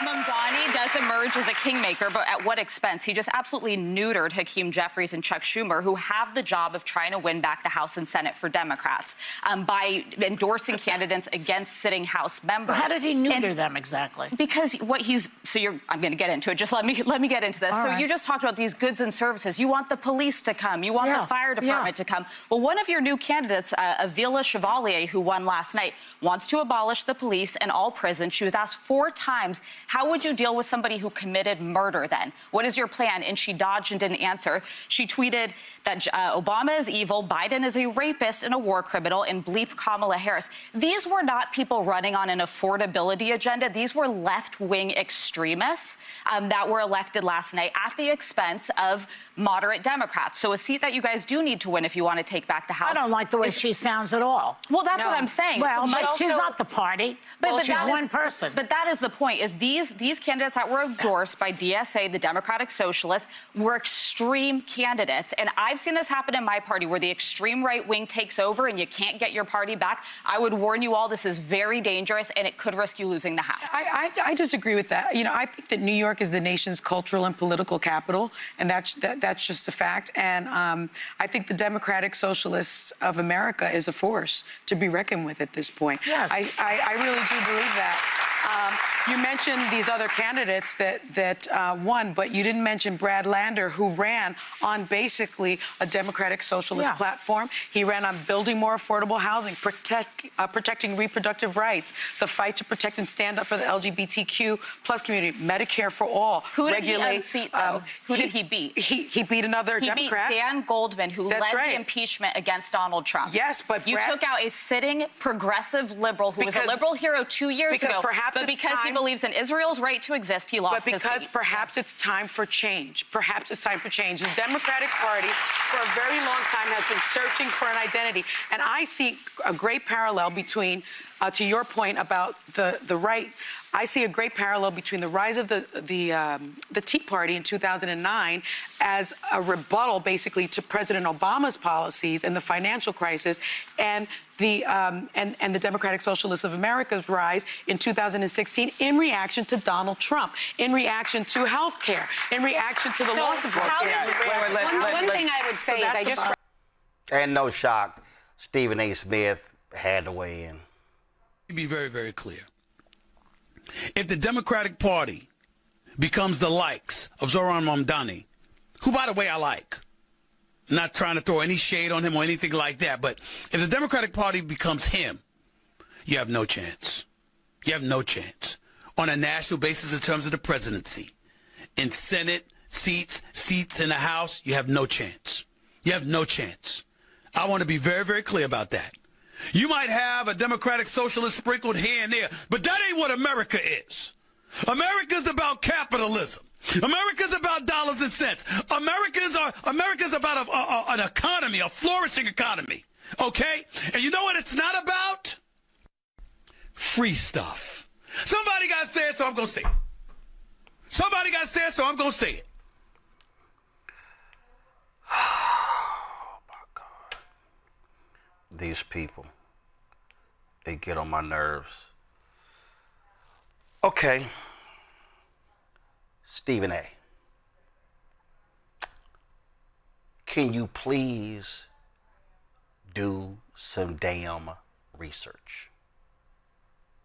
He said, Zoran Mamdani, the wins and races here and there, not the presidency, Stephen A., in the history of America, no New York City mayor has ever been president.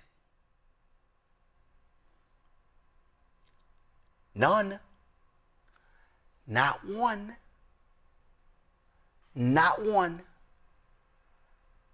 So please, what the hell are you talking about? See, this is the stupidity of folk who do no research. And I can't believe they won. Well, this also what happens when you don't do your work. Tish James, the Attorney General of New York State, she told CNN, some of the candidates that he has supported, speaking of Mamdani, are individuals who do not understand the politics of New York City, the cultural differences from district to district, who have not been part of the history and the struggle of some of these districts and are relatively new to the body politic. Okay. Then she said, speaking about Mamdani, all of us are a little frustrated with the Democratic Party, but you don't blow it up. That's what MAGA has done. Just let me help you out with something, Tish. Does MAGA control the White House? Yes. Do they control the Senate? Yes. Do they control the House? Yes. For these people who are like, Mamdani, he was elected mayor of New York City last year, correct? Do you know who was re-elected mayor last year? Andre Dickens in Atlanta. Do you know who was re-elected last year as mayor? Randall Woodfin in Birmingham. Do you know who was re-elected as mayor? Justin Bibb in Cleveland. And I can go. Lyles in Charlotte. I mean, I can start naming. Is the world ending because those folks got elected? No. Y'all, all of this stupidity is because New York City is the media capital of the world. It's because ABC, NBC, CBS, MS Now, CNN, Fox News, they're all headquartered in New York. They think that New York speaks for the rest of the country. No, it doesn't. And this is also a math thing. So let's see here. So go to my iPad. House, 435 members. Senate, 100. How many Democratic Socialists represent or in Congress right now, in the Senate?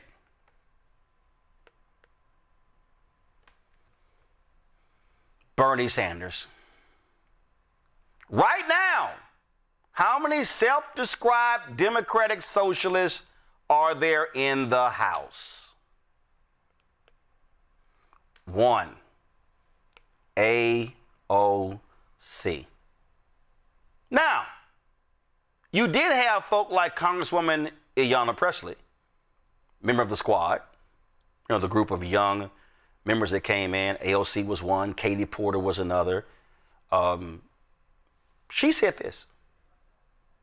Democrats, your slip is showing. When I was coming out, my grandfather used to use the expression, your slip is showing. It basically just means you're telling on yourself. Pundits, you're telling on yourself. Because I want to know, why is it when moderates win elections, it's a new blueprint for the Democratic Party, it's a bellwether for the future. And when progressives win elections, we're an anomaly, it's a fluke, and not a mandate from the people, your slip is showing. Your bias is showing. The people have spoken. Listen to them. Presley said the people have spoken. And Nicole, what I need people to understand is that there is no politician, there is no Democrat, there is no Republican, there is no independent who owns a seat. If you are an establishment member of the party and you're mad because your candidate lost, then you should be mad because your ass didn't work hard. You should be mad that your campaign sucked. You should be mad that your agenda wasn't as good. You should be mad that you did not connect with the voters in the right way. The fact of the matter is, voters get to choose who they want to represent them. Mm-hmm. And what's frustrating about this is a few things. First, we're seeing some of these talking heads and even politicians come out fervently against these DSA politicians, but they were quiet when it came to the war on Black people that we've been seeing for the past few months. Quiet about gerrymandering, but now they're so upset because people in these major cities elected someone that offered to feed them and get them to work and find housing for them. They don't speak up about things when it's an attack on Black people, but when they feel like their seats are going to be up and we're done with the status quo, that's when they get upset. And look, they need to take this as a sign. We have Janice Lewis-George here in D.C. We have wins in Seattle, California, and New York. The Democratic Party needs to take that as a sign to move to the left. We are tired of these weak sauce Democrats who just drag us further and further to the right when the Republicans move to the right. We need to fight back and punch harder, okay? Mamdani was able to turn out young voters at a higher rate than we've seen in New York. And if we want people to show up to the polls in November and in 2028, we have to come with some heat. We don't want any more status quo. We're ready to move on and fight back against this power structure that we've been seeing for these past few decades, if I can say that. Here's why I will disagree with you to some extent. And that is, a Democratic Socialist can't run in every race. That only works in certain places. I doubt very seriously a Democratic Socialist, Matt, can run in Georgia, can run elsewhere. When Stephen A. yells, we're capitalist, duh. But what folk have to do is say, no. What is their agenda? They were speaking to affordability. They were speaking to health care. They were speaking to housing. They were talking. If you take the so-called Democratic Socialist agenda and then you say, this is what Brandon Scott has done in Baltimore, same agenda. He doesn't simply call himself a Democratic Socialist. Same agenda. People, Matt, are voting for an agenda. They're not caught up in, are you a liberal Democrat, centrist Democrat, conservative Democrat? Are you establishment? No, they're saying, I need somebody who is going to speak to my interest in Washington, D.C., and I'm going to give this person a shot. Sounds to me like when them Tea Party folk got elected, when they took out establishment Republicans. Yeah, I think there's some nuance I want to add to it. So the first thing is, I disagree fundamentally with your fundamental premise that Mamdani is just kind of cordoned off in New York and that's not going to reverberate. Ironically, I remember you and I having a conversation about this a few months ago, and I think the fact that Mamdani is the mayor of the biggest city in the country necessarily gives him the largest stage, and what we're going to see from that is likely more comfort, or I guess less reticence to jump out with further left positions. Maybe not here in Texas. Ironically, the Texas Democratic Convention is going on here in Corpus Christi for the first time in, I guess, ever. So, Tallarico and all those folks are right down the road from me. But I think what you're going to see is you're going to see people around the country who are not afraid of the socialism tag or not afraid of the super far progressive tag. I think the ghost of Joseph McCarthy is happy right now because we're still afraid of socialism. But what's realistically happening is people are looking, to your point, to some degree, at the agenda and saying, it's incredibly expensive to live right now. Who's talking, what I want to hear? And they're going to get behind those people. But the issue here is really gatekeeping. You have people who see their power slipping away, and they don't like that there are new power brokers. And that's because the Democratic Party, what do we complain about for the last couple of years? They're not energizing people. People are not excited. They don't want to go to the polls. Now you have somebody who is energizing people and who's winning. And you have a political environment where people are looking to the person with the loudest bullhorn with the best vibes, right? It's happening on the far right with Trump. That's why he got reelected. That's why you have people in lockstep with him. And I think Mamdani is showing that there is going to be a movement on the opposite side with far progressives who are going to be less afraid to say things that 10, 20 years ago would have gotten them kept out of any meaningful conversations for electability. So that's what I think is happening. And I think the power brokers are afraid of the fact that they're losing control of the party. But also, when you have two big tents, inherently, it's going to be hard to corral everybody under that. And those moderates are, mad that they're losing control of the party. But that's what I see. Again, I am going to stand by my position, Michael, that Mamdani, the focus on Mamdani is significantly overblown because he's in New York City. The reality is, if this was another city, it wouldn't be getting the same attention. It wouldn't. Why? Because it's not the media capital of the world. But when I look at these things, again, what I pay attention to data. I pay attention to how people look at these things. So for instance, you take Janice Lewis George, okay? She wins in Washington, D.C., okay? This is what the Washington Post said. She amassed more than 75,000 votes, the most dominant primary performance since Adrian Fenty in 2006. And then when you go through this article here, that she exceeded Muriel Bowser, her race there. It laid out in terms of how she performed in all of the various wards. And so, again, what does it say? Lewis George's campaign was fueled by organized labor and tenant groups, which gravitated toward her pledges to create taxpayer-funded housing and universal child care, pledges that will be challenging given the city's financial struggles. Well, guess what? The two of the incumbents in New York City, Michael, lost even though they had significant labor support. I dare say that what this is about, and if you are a old school Democrat, what you should be doing is asking the various question, how did we get out organized? How did we get out mobilized? That's what it boils down to. Maybe you got your ass kicked because you weren't holding town halls. You weren't talking to your constituents. You were not advancing the issues they care about. Like, I'm not sitting here freaking out by what happened, because what I understand is that 3 races in New York City, again, are different. You got a race in Pennsylvania right now where labor unions that traditionally support Democrats are supporting the Republican candidate because he stood strong on some labor issues. So again, these elections are local elections. Okay? They're local elections. Primaries are even smaller than the general. And so if there are Democrats who are angry and upset, Tish James, Jamie Harrison, and others, guess what? Tell your incumbents to get off their ass and do some work.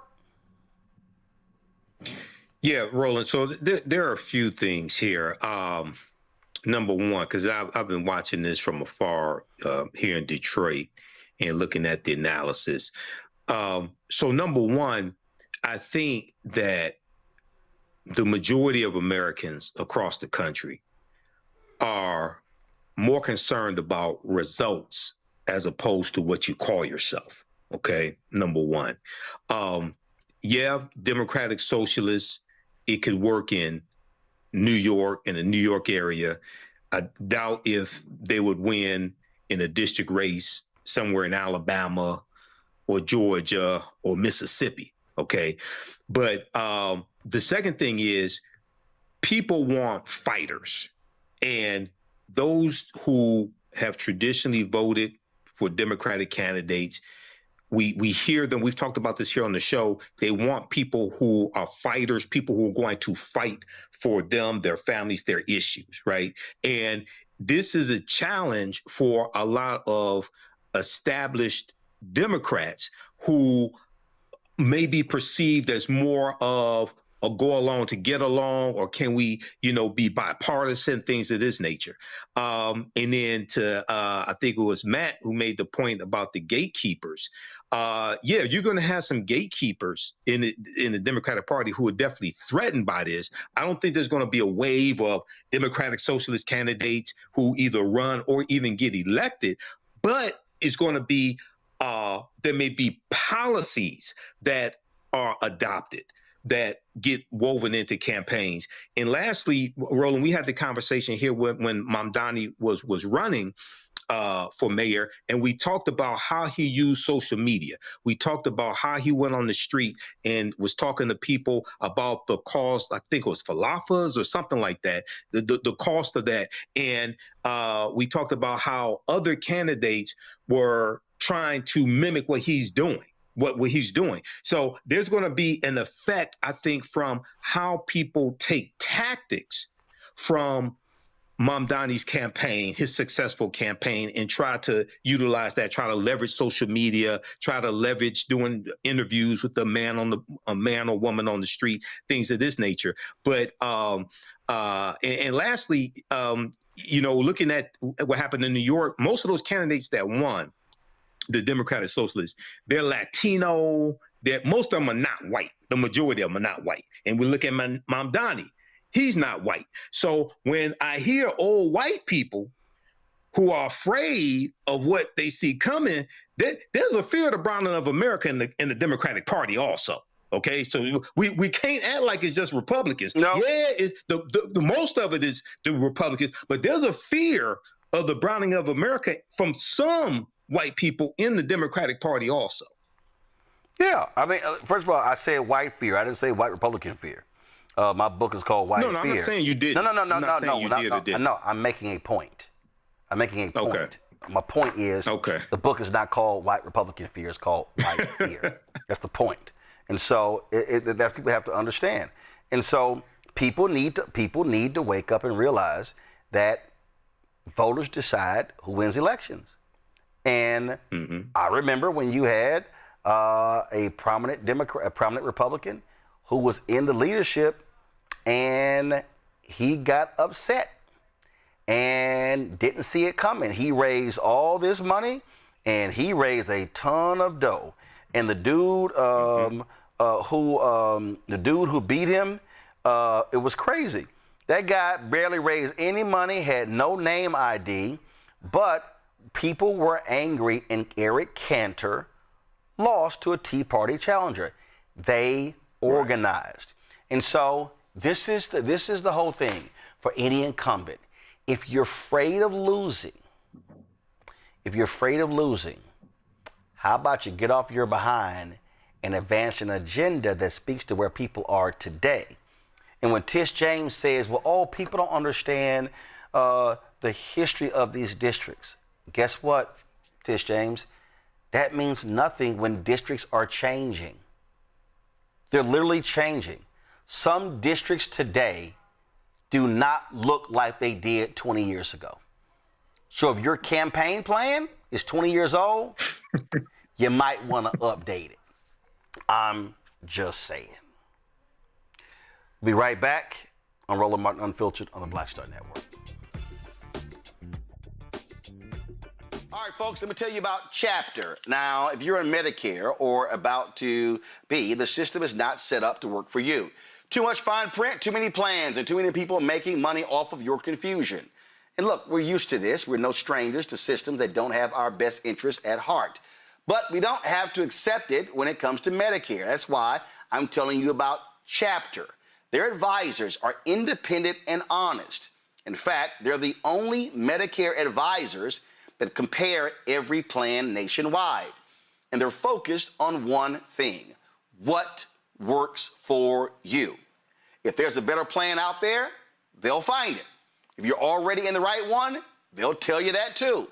There are no games. Just last year, people who switched with Chapter saved an average of $1,100.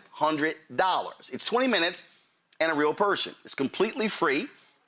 My parents actually have already called. My mom sent me a text. Folks, give Chapter a call at 724-264-8281,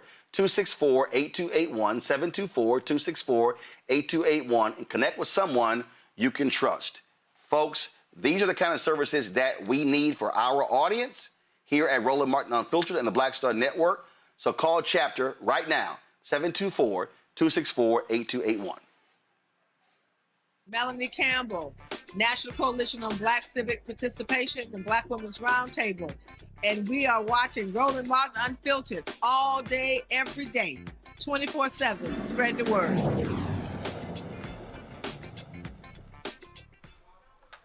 Folks, time for Black Star Network headlines. Brittany Noble. A black teenager, 19-year-old Kadir Skinner, was shot in the back by a police officer in Wilmington, Delaware, after officials claimed he exited his home. He armed a loaded firearm at a crowd of officers. However, his family says there are conflicting accounts about what happened.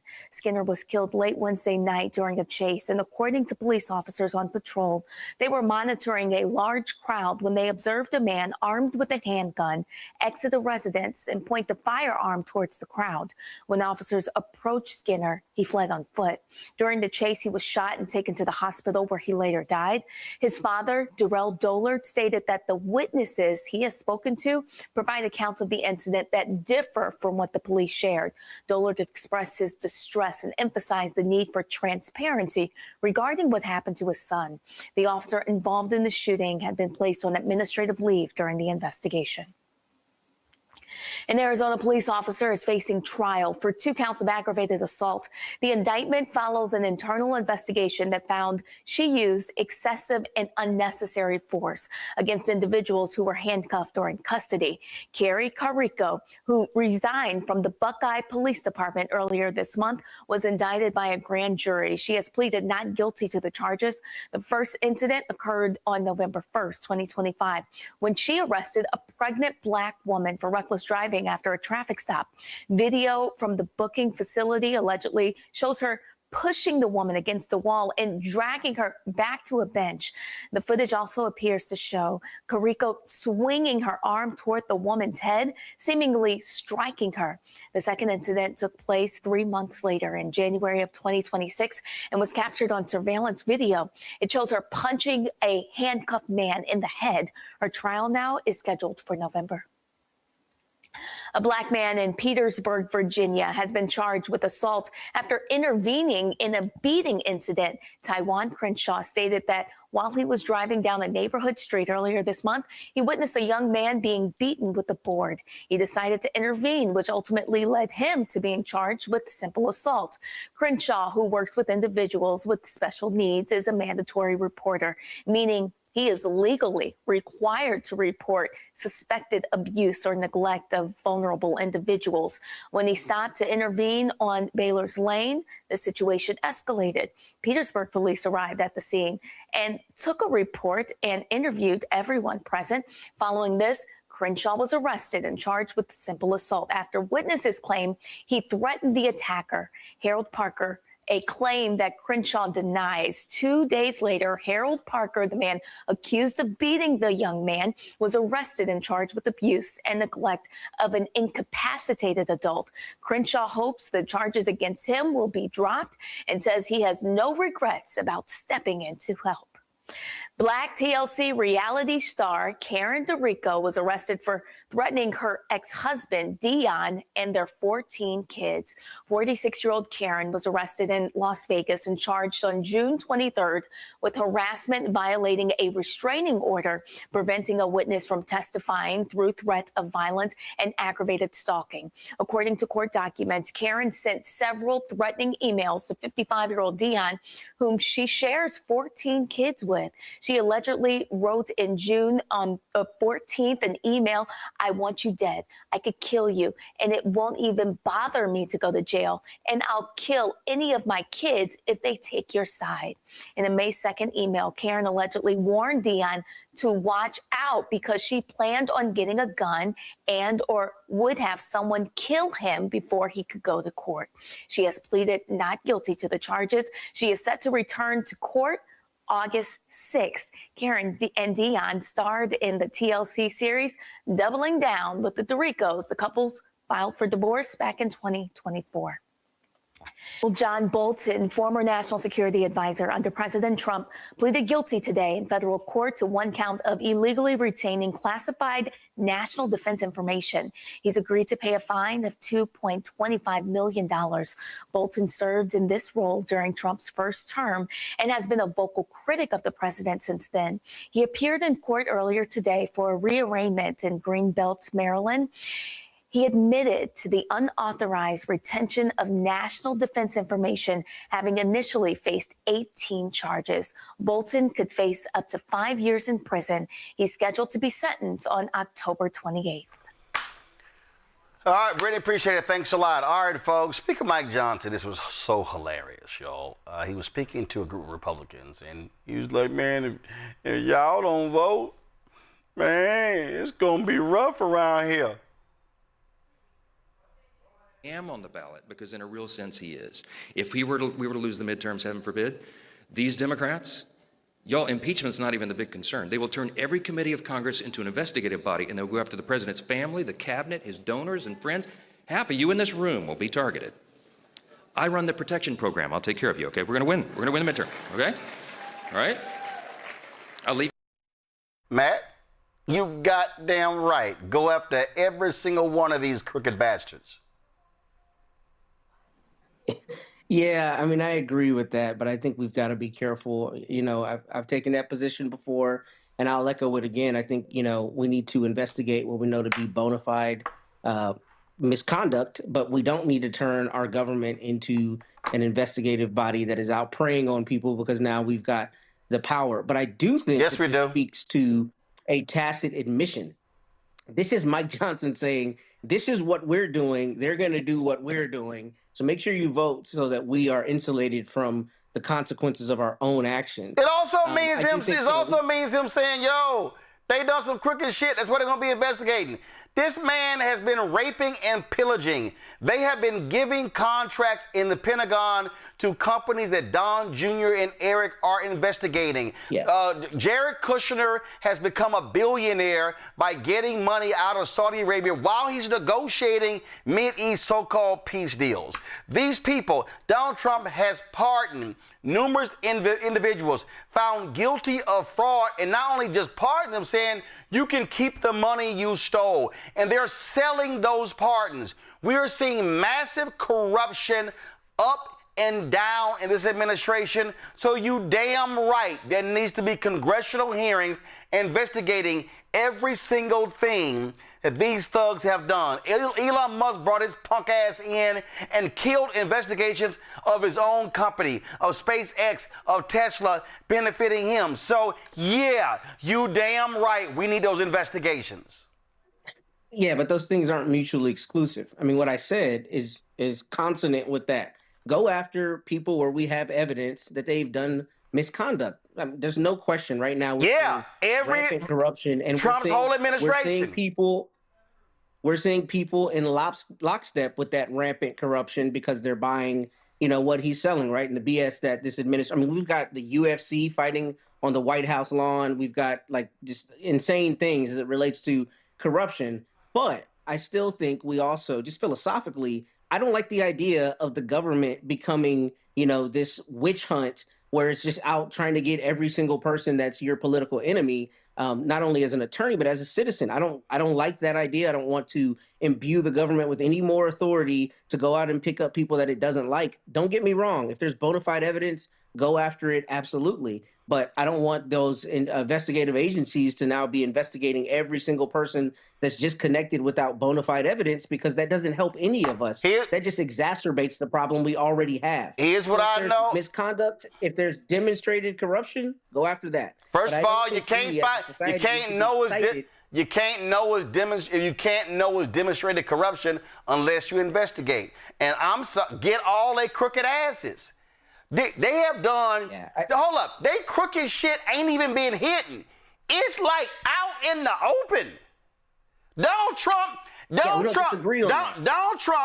has done more stock trades this year than every member of Congress combined. He is doing stock trades on a Thursday and then announcing a policy decision helping that company on a Friday. Yeah, we're not disagreeing. I'm merely saying we need to make sure that when the government comes back to the hands of Democrats, we're not encouraging lawlessness in investigation. If there's evidence, go after it. Absolutely. Nobody disagrees with that premise. But I don't think it's an idea. It's a good idea to say our government needs to become this entity that's out looking for every single person that may have ever committed a crime related to Donald Trump because they're tangentially related. I don't think we do that. Well, I think if there's bona fide evidence, go after it. Otherwise, you get into the point where you have a DOJ that's doing exactly what it's doing now, and that does not help the American citizen. No, Nicole, when you have a DOJ that is supposed to investigate crimes, then they investigate crimes. And if they happen to be in the Trump administration, so be it. If they happen to be Trump donors or family members, so be it. But these crooks deserve to be investigated. 100%. As someone who regularly practices congressional investigations and has done investigations before DOJ, Trump's DOJ at that, there's no way that when we take the power that we're going to say that we're not going to be conducting investigations. The good thing about Congress investigating specifically is that they have committees that are specifically designated to investigate this type of behavior. So it's not a waste of taxpayer dollars because that's what we put them in those committees to do. We need the Judiciary Committee to come out swinging when it comes to investigations. We need Jamie Raskin to be ready to go, which he will be, because we know Jamie Raskin does not play when it comes to congressional investigations and the Constitution. We don't want to sit back and just wait and see what happens. We need Congress to come out doing investigations and DOJ. And on top of that, if Mike Johnson is so afraid that a Democratic Congress will conduct these investigations, it's because we know that they have something to hide. And from my experience, the Republican Party has conducted so many unfounded investigations into DEI, transgender people playing sports, abortion, anything that they think that their base is going to like, they conduct an investigation, they have a hearing, they rally their base, and they don't even find any evidence. Democratic Party, we are typically a little softer with our investigations, but we need them to come out a lot harder and expose these crooks for what they are. Michael, 2 words from the movie How High. Get 'em. Yeah, when Democrats get power back, they have to wield power and hold all these crooks accountable, launch the investigations. And Mike Johnson and those thugs, they should be afraid. Democrats are going to have to balance the investigations with fulfilling campaign promises, meaning focusing on affordability also. So they're going to have to balance the two, okay? But I want to focus in quickly on something Mike Johnson said. He said they have a protection program. What is that? Is that the SAVE Act? He said they have he said, don't worry, we have a protection program. They have a plan, it sounds like, to steal the election or something. Because Trump continues to fall in the polls. He's in the low 30s, right? And Mike Johnson is trying to calm them down. But I want to know, what is this protection program that you have? Okay, so this is why we really need to pay attention to this. There needs to be record turnout in midterm elections, especially from African Americans, because this is how you start fighting back and start the process of stopping this nonsense and taking back control of the House, the Senate, and then in 2028 of the White House. But yeah, he told on himself. He told on himself right there. They are scared to death of what's going to happen when Democrats take control of the House and possibly the Senate. I'm telling y'all, take them out. Take them all out. These are absolutely corrupt individuals. What, Matt, what you sitting and whining about now? I was saying, Nicole's point speaks to what I was saying. She delineated a number of different investigations that had absolutely no basis. I'm not saying we don't investigate. I'm not saying Congress doesn't need to do its job. I'm not saying that's not important. I'm merely saying we have to be concerned when the government is imbued with this power to investigate whatever it wants to investigate and whomever it wants to investigate, because what that does is that trickles down to a point where people are going to be falsely accused, and there are going to be a lot of people caught in the fray who are not the blatant corruption. Obviously, blatant corruption, you go and get that. But we as a general proposition need to be metered in how we use government investigative process. Okay, because otherwise you're going to have a lot of people having to plead not guilty to BS charges. I mean, as somebody who does criminal defense. The point of an investigation is to seek the information to see if there was criminal wrongdoing. That's the point of an investigation. An investigation and an indictment and a trial are different things. And what I'm saying, it needs to be investigated. It needs to be investigated. Pay-to-play schemes in this administration. When it comes to handing out money, you got to investigate whether the tobacco industry made donations right before the vaping decision came down. You got to investigate if these companies made donations right before these EPA decisions came down. That's the whole point of the investigation. So I can't wait for Democrats to take control of Congress and force these thugs to reveal the evil they have been doing. Folks, a couple of passing of giants in journalism. Rosetta Miller Perry, frontline civil rights activist, journalist, and businesswoman, most famously as founder and CEO of the Tennessee Tribune, has become an ancestor.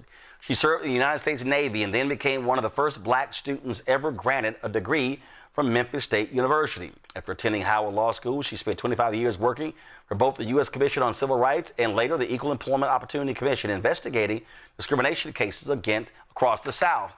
Unable to secure a bank loan, she invested $70,000 of her personal savings in 1991 to start the Tennessee Tribune. The paper became an institution in Nashville and across Tennessee as she used the paper to press for racial equality and champion black entrepreneurship. Later, she founded the Nashville Black Chamber of Commerce. Rosetta Miller Perry passed away at the age of 91.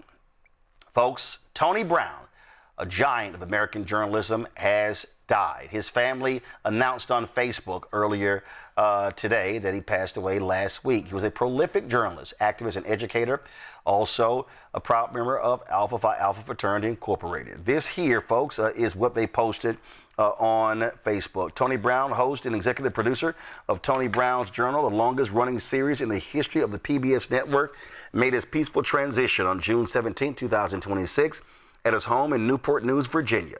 He died of coronary heart disease. Brown was an influential television journalist, educator, and civil rights advocate whose groundbreaking work elevated black voices in media and higher education for more than 4 decades. Widely regarded as a champion of truth, empowerment, and opportunity, Brown dedicated his life to the principle of self-help in the pursuit of excellence. Tony Brown was also a prolific author, keynote speaker, and media entrepreneur. His work consistently empowered. His work consistently emphasized empowerment through knowledge and accountability. He was a recipient of numerous honors, including Educator of the Year, Communicator of the Year, and the Ambassador of Free Enterprise Award. Brown built a lasting legacy as a trailblazer in both media and academia. Born William Anthony Brown in Charleston, West Virginia, Brown was a proud graduate of Gwinnett High School, an all-black school that helped shape his life and the lives of many future leaders. His primary education at Gwinnett formed the foundation of a life devoted to learning, leadership, and service. Brown carried those early lessons with him throughout his life.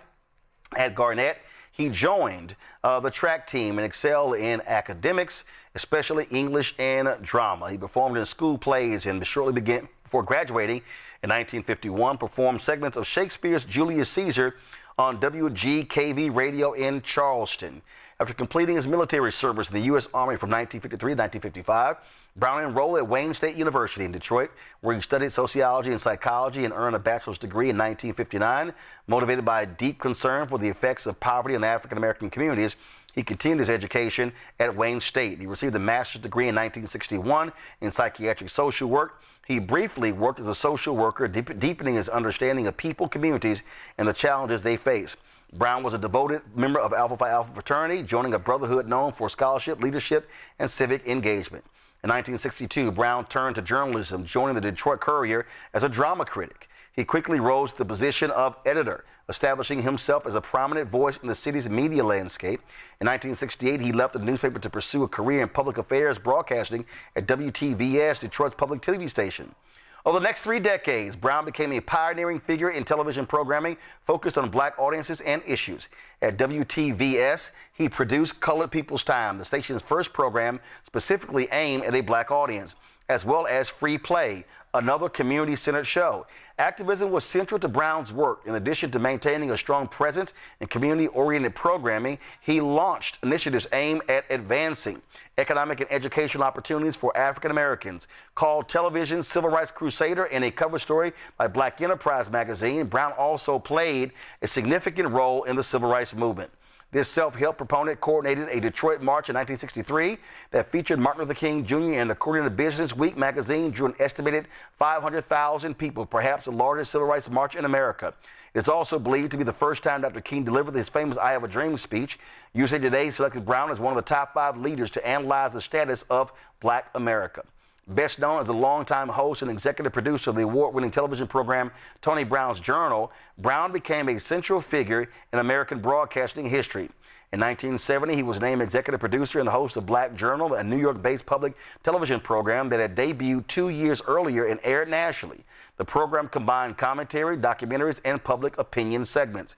Brown's tenure at Black Journal was often controversial.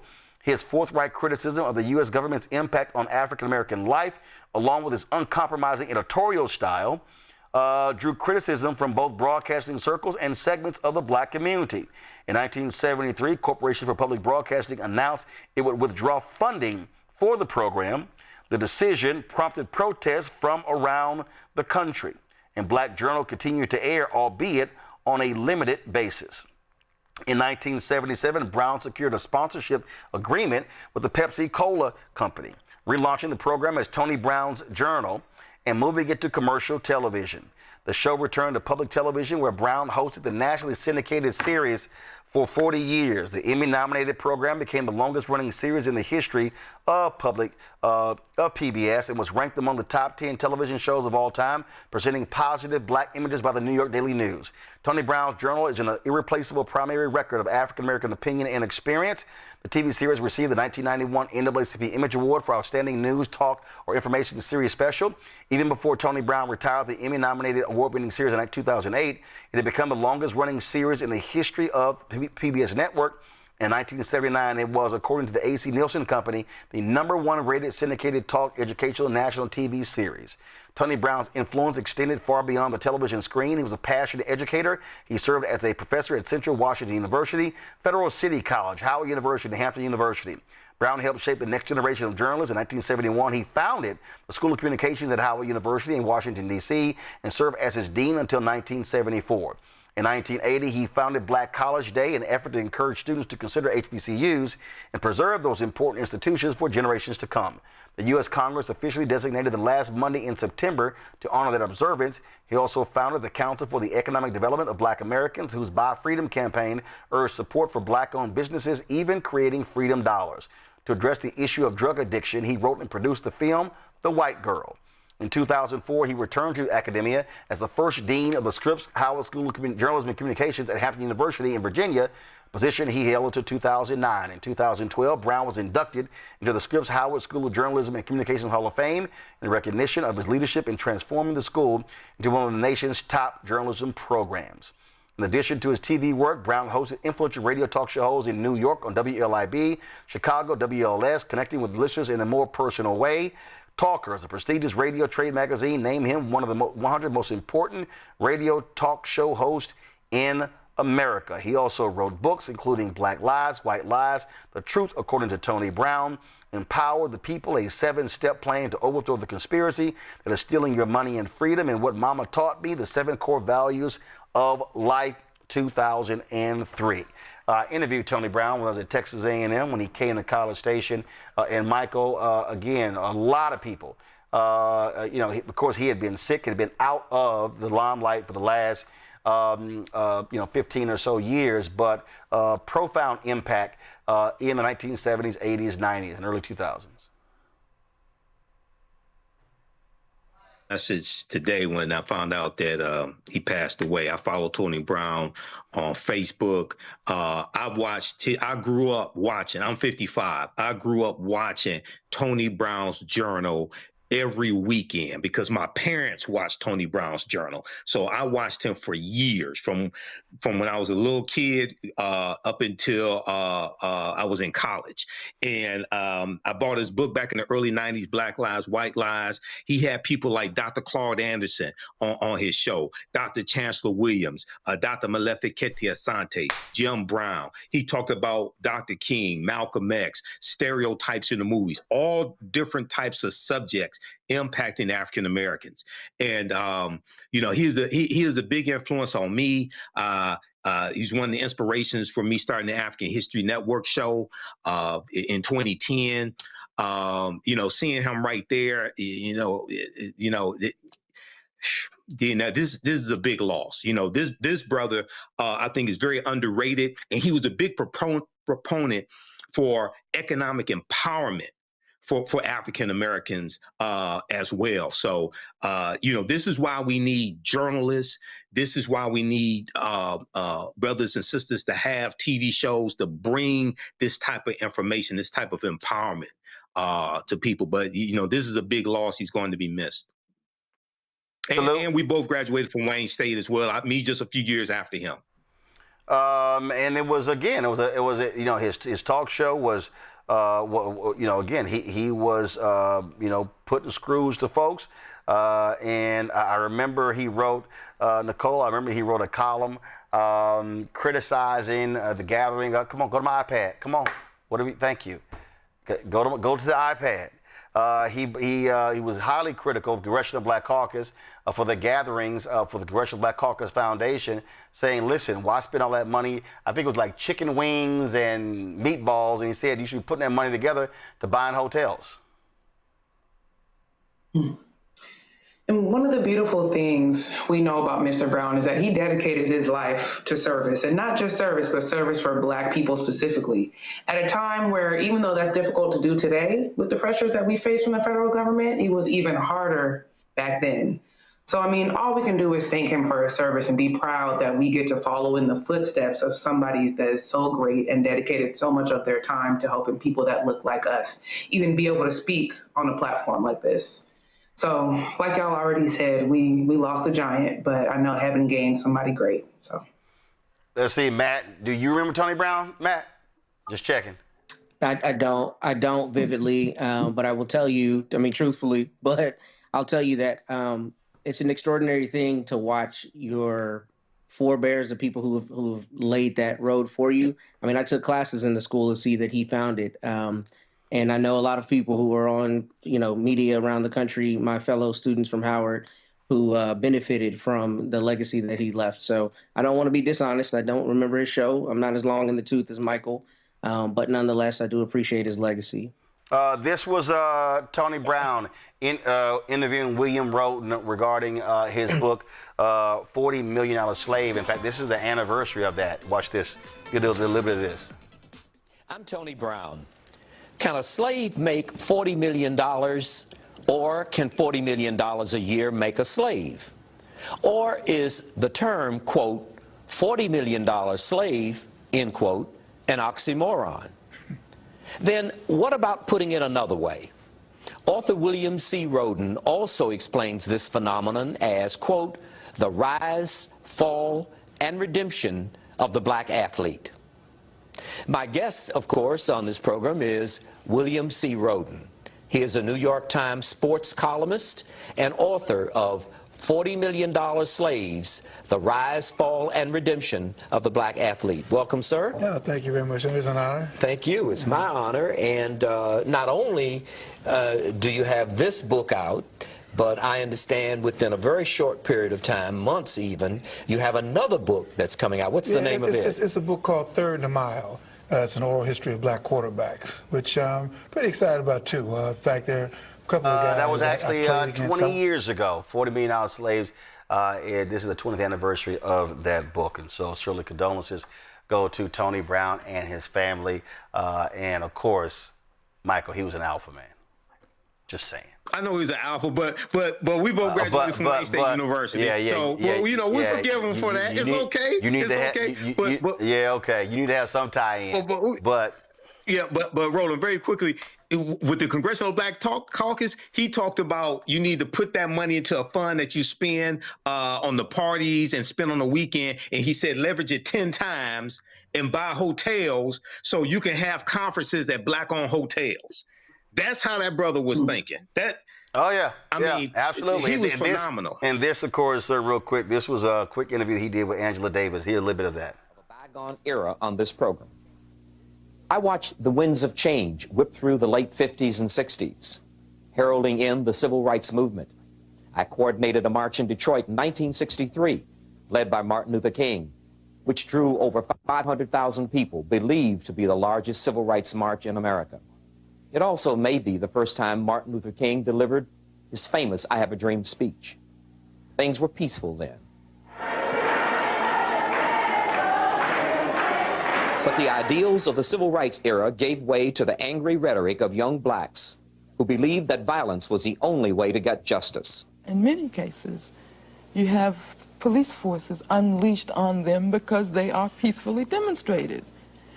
And my position is that we do not stand there and allow ourselves to be shot down and beaten. We have the right, we have the human right to defend ourselves and to defend our principles and defend what we want to do. And so I would say that in the event of violence in a revolution, you always have to see that in the context of defending gains of the people. We have a right to defend those gains. In 1972, Angela Davis was much sought after by the media when she was released from jail. She gave me the first interview because, she said, our audience was responsible for her release from jail. Right or wrong, there was a lot of sticking together then. The era of overt racism ended through a succession of court decisions and legislative action. replaced by a conservative mood, which now ironically calls itself colorblind. But the disguised attempts to distort history will never replace the goodness, the voices and images of that era, the voices of freedom. As Dr. King wrote from his Alabama jail, quote, "We will win our freedom because the sacred heritage of our nation and the eternal will of God are embodied in our echoing demands," end of quote. Racism has never permanently won a battle, and it never will. I'm Tony Brown. In a moment, visions and images of the struggle of old.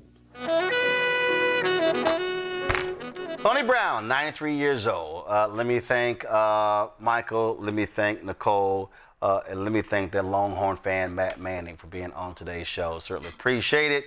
Of course, let me shout out Wilberforce. I'm wearing this shirt I got from Wilberforce University. Yesterday I wore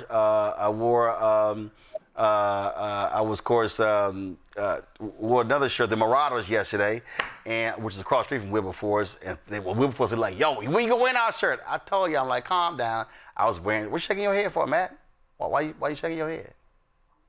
What's the problem? I'm just listening, brother. Go ahead.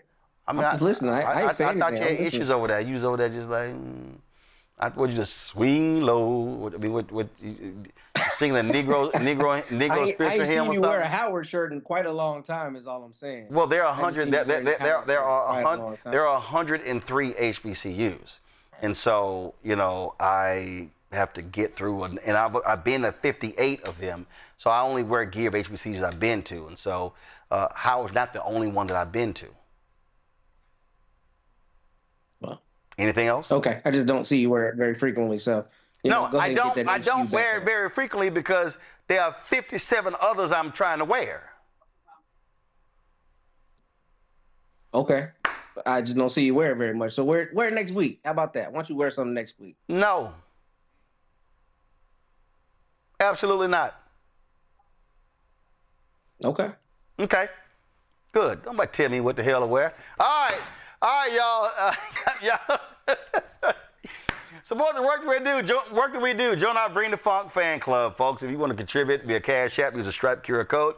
You see it right here. Of course, that's for credit cards as well. If you're listening, go to blackstarnetwork.com. Also, all y'all people on YouTube, hit the damn like button. Y'all guys been freeloading. I don't think we even hit 1,000 likes yet. So y'all playing around. So hit the damn button, okay?